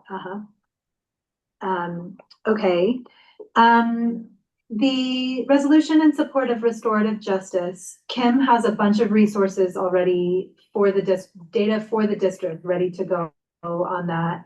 But just needed someone else to take it on for conflict of interest. matters because this is a bit too close to her work. So if anybody feels that you could take this on with the draft in hand and the data from Kim, that would be great. Which one was that? That's the first one in support of restorative justice. I'm happy to draft, but I won't be present at the next meeting. Okay. But I can draft I can- and share it. Yeah, You sure? Yeah. Okay. I can do it with you, because I'll be at the next meeting. Okay. If you wanna. Thank you. You're gonna be You've been a everyone. resolution writing champ. Baby's Appreciate coming that. in Oh, like 3 weeks? Yeah. Is it that soon? Time flies. Yeah. Sorry that my I know. brain didn't. No. Congrats, that's exciting. Yeah. Thank Yeah. you. There was a resolution we received to strengthen educational continuity and equity for incarcerated youth. I didn't link to them in this agenda only because they're still drafts and the agenda is public and it felt a little weird sharing them publicly. But they are in your email. I don't know if anyone feels that you'd be interested in taking on, Basil, great, thank you. And then the last one is ensuring fair transit for all NYC students. So this one came to me through a student advocacy group.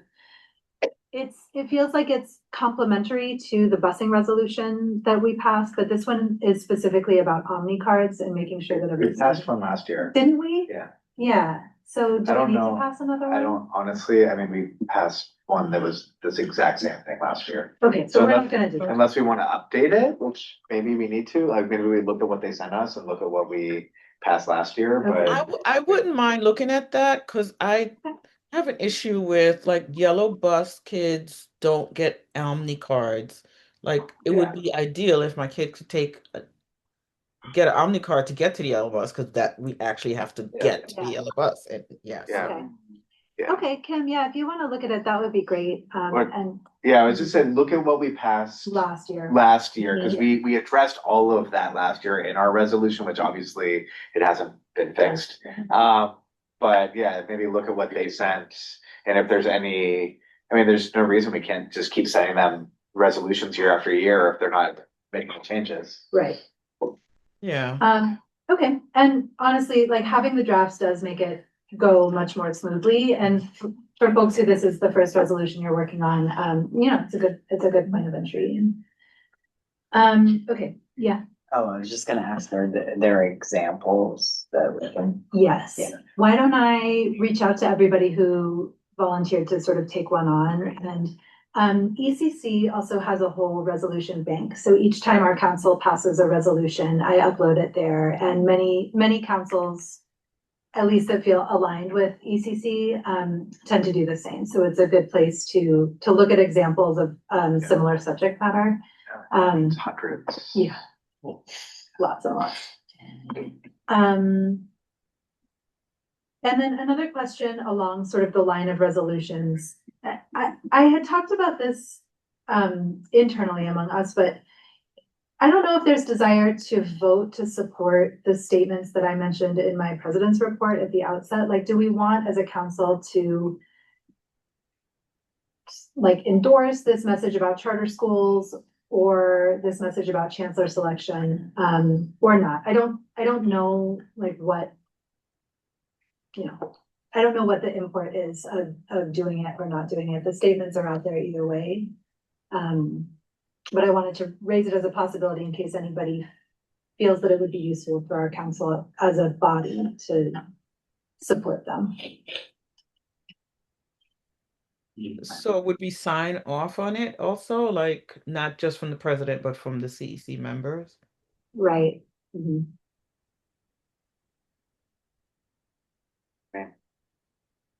Yes. I mean, I'm happy to. I fully support both of them. I just don't know. I mean, Yeah, I don't like know. what that is versus it's not a resolution. It's It means I can put it on CEC 15 letterhead and send it to elected officials as something that our body is. I'm not opposed to it, but I have a question about the Yeah. charter schools. So Yeah. are we talking specifically passing a resolution in opposition to the Brooklyn Prospect Charter School? Or are we taking a stance more broadly? This would on just charter be school? kind of co-signing the statement about Brooklyn Prospect Charter Schools. So, like, like maybe that's not what we want to do. Like maybe we want to write a new resolution about charter schools. I don't know, yeah, I guess the only questions I'm thinking through are like, does that set a precedent then where if other charter school applications, are we gonna Oh, yeah. issue statements for each one? Yeah. Or do we like feel particularly strong Yeah. about this? I guess that's my only like larger question. So I don't know. the charter school issue is that it's supposedly meeting a need in the community. And the point, and Katina, correct me if I'm wrong, of your opposition and others is that there is no need in the community. And it's just like trying to push its way in. I mean, I have friends whose kids go to that charter school. I don't have anything personally against the charter school, but if there's no need, why are they pushing themselves into the community? So I would agree with that statement. Now, is that happening in other areas? Is it necessary, But maybe it is a resolution, and it's just more a Yeah. statement about the need for charter schools in our district. Yeah, I'm gonna say, I'm not gonna push us to like vote on these odd statements that are not resolutions tonight. If we decide we want to move them forward as more formal resolutions, let's do that. It just feels kind of like rushed.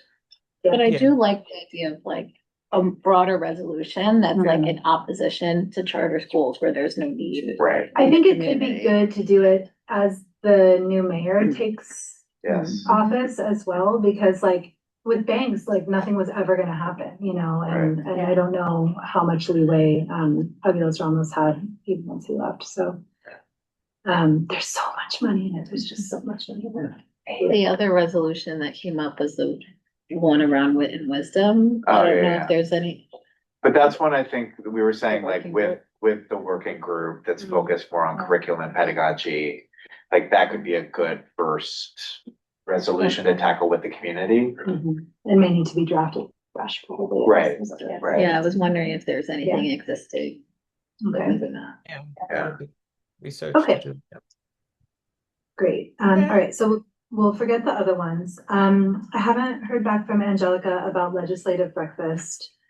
I wanted to mention regarding the financial report, just the main thing to note about this is that we, as a council so far, we've spent $4,600 out of 25,000, and so we have about 20,000 remaining in our budget. The legislative breakfast is always a significant outlay. And so far, member reimbursements are the largest cost. We haven't had a whole lot besides that. So in the new year, if we want to reallocate anything that's in the budget or think about spending some of that money, we should start doing that. Do we know how much the breakfast usually costs? Denise, do you know offhand? Roughly $1,000. Oh, that's it? Okay, that's not that Oh, much. that's not much. Yeah. Because they don't a know lot. that. Do you have their contact info to reach out to them? That's what I was gonna ask. Yeah. Do Yeah. you have? Yeah, Okay, and they already said that they're, yeah, they're on board. We have a call with them Thursday. If Mhm. you're available. Yeah. Who's that? I'm sorry, I missed the them. Chobani. So a former council member had a connection with Chobani and they've donated food, a pretty significant amount of very good food and drinks, for the past two, legislative breakfasts. Okay, and when is that call? Because I was put on the committee for food. But I don't know about it. Oh, okay, so let's circle back now to legislative breakfast. So. I pulled it up here. Oh, you have it up, great. I could share. I think you gave me permission to share. Okay, I've got it up now as well. Okay. So Shanice has sent out a save the date based on the contact list that we have kind of running from last year. One of the big lifts in getting this breakfast put together is that the staffers in the elected officials' offices change all the time. And so tracking down, the Senator so-and-so is never going to check their own email. It always has to come through like the scheduler or whatever. And if you don't have the right information for that person, then you never get an answer. And so updating that information, which sometimes involves phone calls to actually talk to someone and hear like who is in the office and who's the best point of contact, takes a lot of time. Angelica J put this list together as a starting point for tasks. I think maybe what we should do is schedule a separate like legislative breakfast planning meeting. I hate to do that, but it's just so in the weeds on like the details. Seems like it merits it. Yeah. But I feel like we need to meet soon. I know. I would be happy to make those calls. Really? Because I have not updated that list yet, so yes. Okay, all right. Factor that I would be happy to make. Which list? That would be The amazing. contact list. Oh, I mean, I haven't done any of the things on here with my name next to them. Well, but we haven't even talked about the Yeah, spreadsheet. I was like, yet, oh, so- my name is Yeah, there. I think I need to look through this with Angelica and maybe recalibrate some of who's doing what. Cause I don't know what Elton's situation is gonna be, and so we may need, in fact, I think Kim, rather than having you on things related to like food and beverage, which I think Shanice and I can probably manage pretty fluidly, Okay. would you say that's true, Shanice? Yeah. Yeah. I think that like confirming speakers and agenda setting, since you're gonna be the liaison for the President's Council, Okay.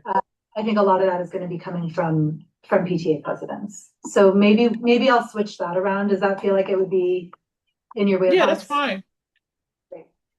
Okay, so I'll take a look at this list with Angelica and set a meeting. Because that answered my question.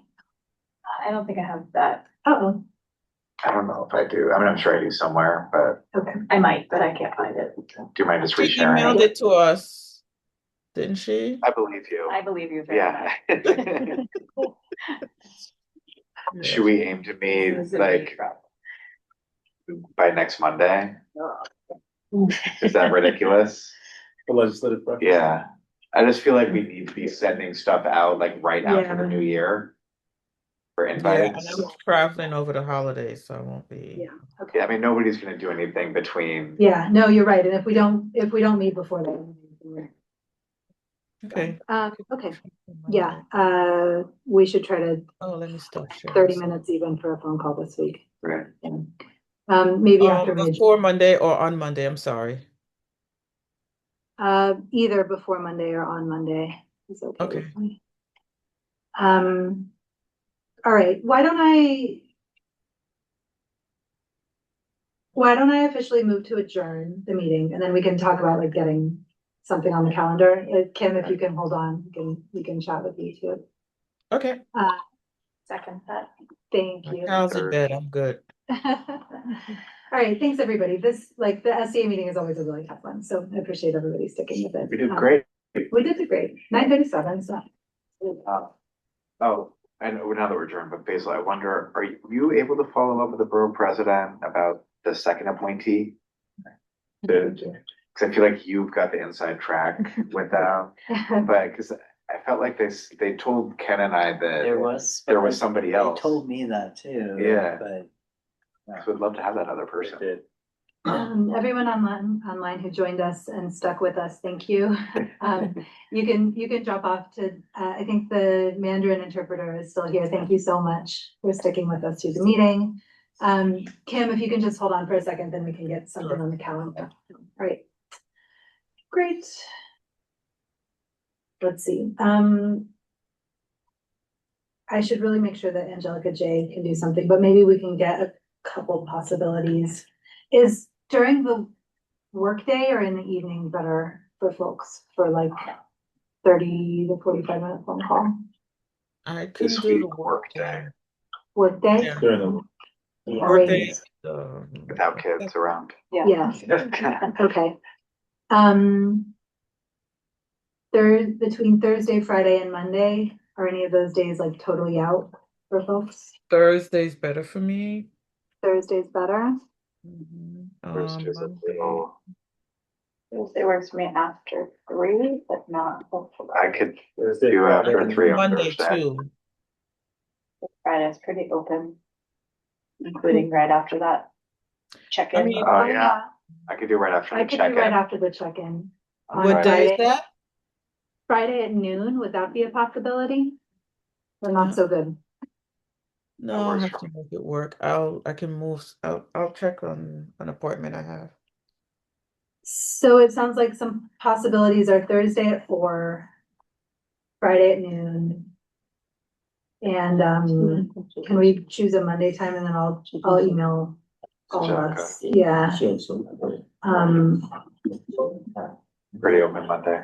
Who says 4? Kids are home at 4. I don't know. I heard people say after 3. Yeah, so do 3. 3? Yeah. You said. Yeah. Doing pickup at 3. Uh-oh. Oh, Okay. not that. Not 3. Okay. All right, So So Friday just noon Friday or Monday. or Monday at Monday I'm free all day. You're not free. I have to have I surgery. am. Oh. Okay, let's, I know, there's a there's a chunk of something. Oh. Yeah, so they don't think it's too, they don't. Oh. Horrifying. Okay, so let's try for Friday at noon. I think that's Okay, the best. yeah. On Monday. Friday. Okay, and if gonna people go can't quick. make it, thank you. What people happened can't to make it. Basil? Why did everybody say, "Aw"? No, me, I just, I have to get surgery on my lip on Monday. Oh, wow. Shoot. All right, so we'll try for Friday at noon, and that'll give us some time. Thank you. So that'll be Kim. We're wrapping up. Yep, Thank you. That's a Zoom call. Zoom call, yeah. I'll send the invite to everybody and who can come, and if not.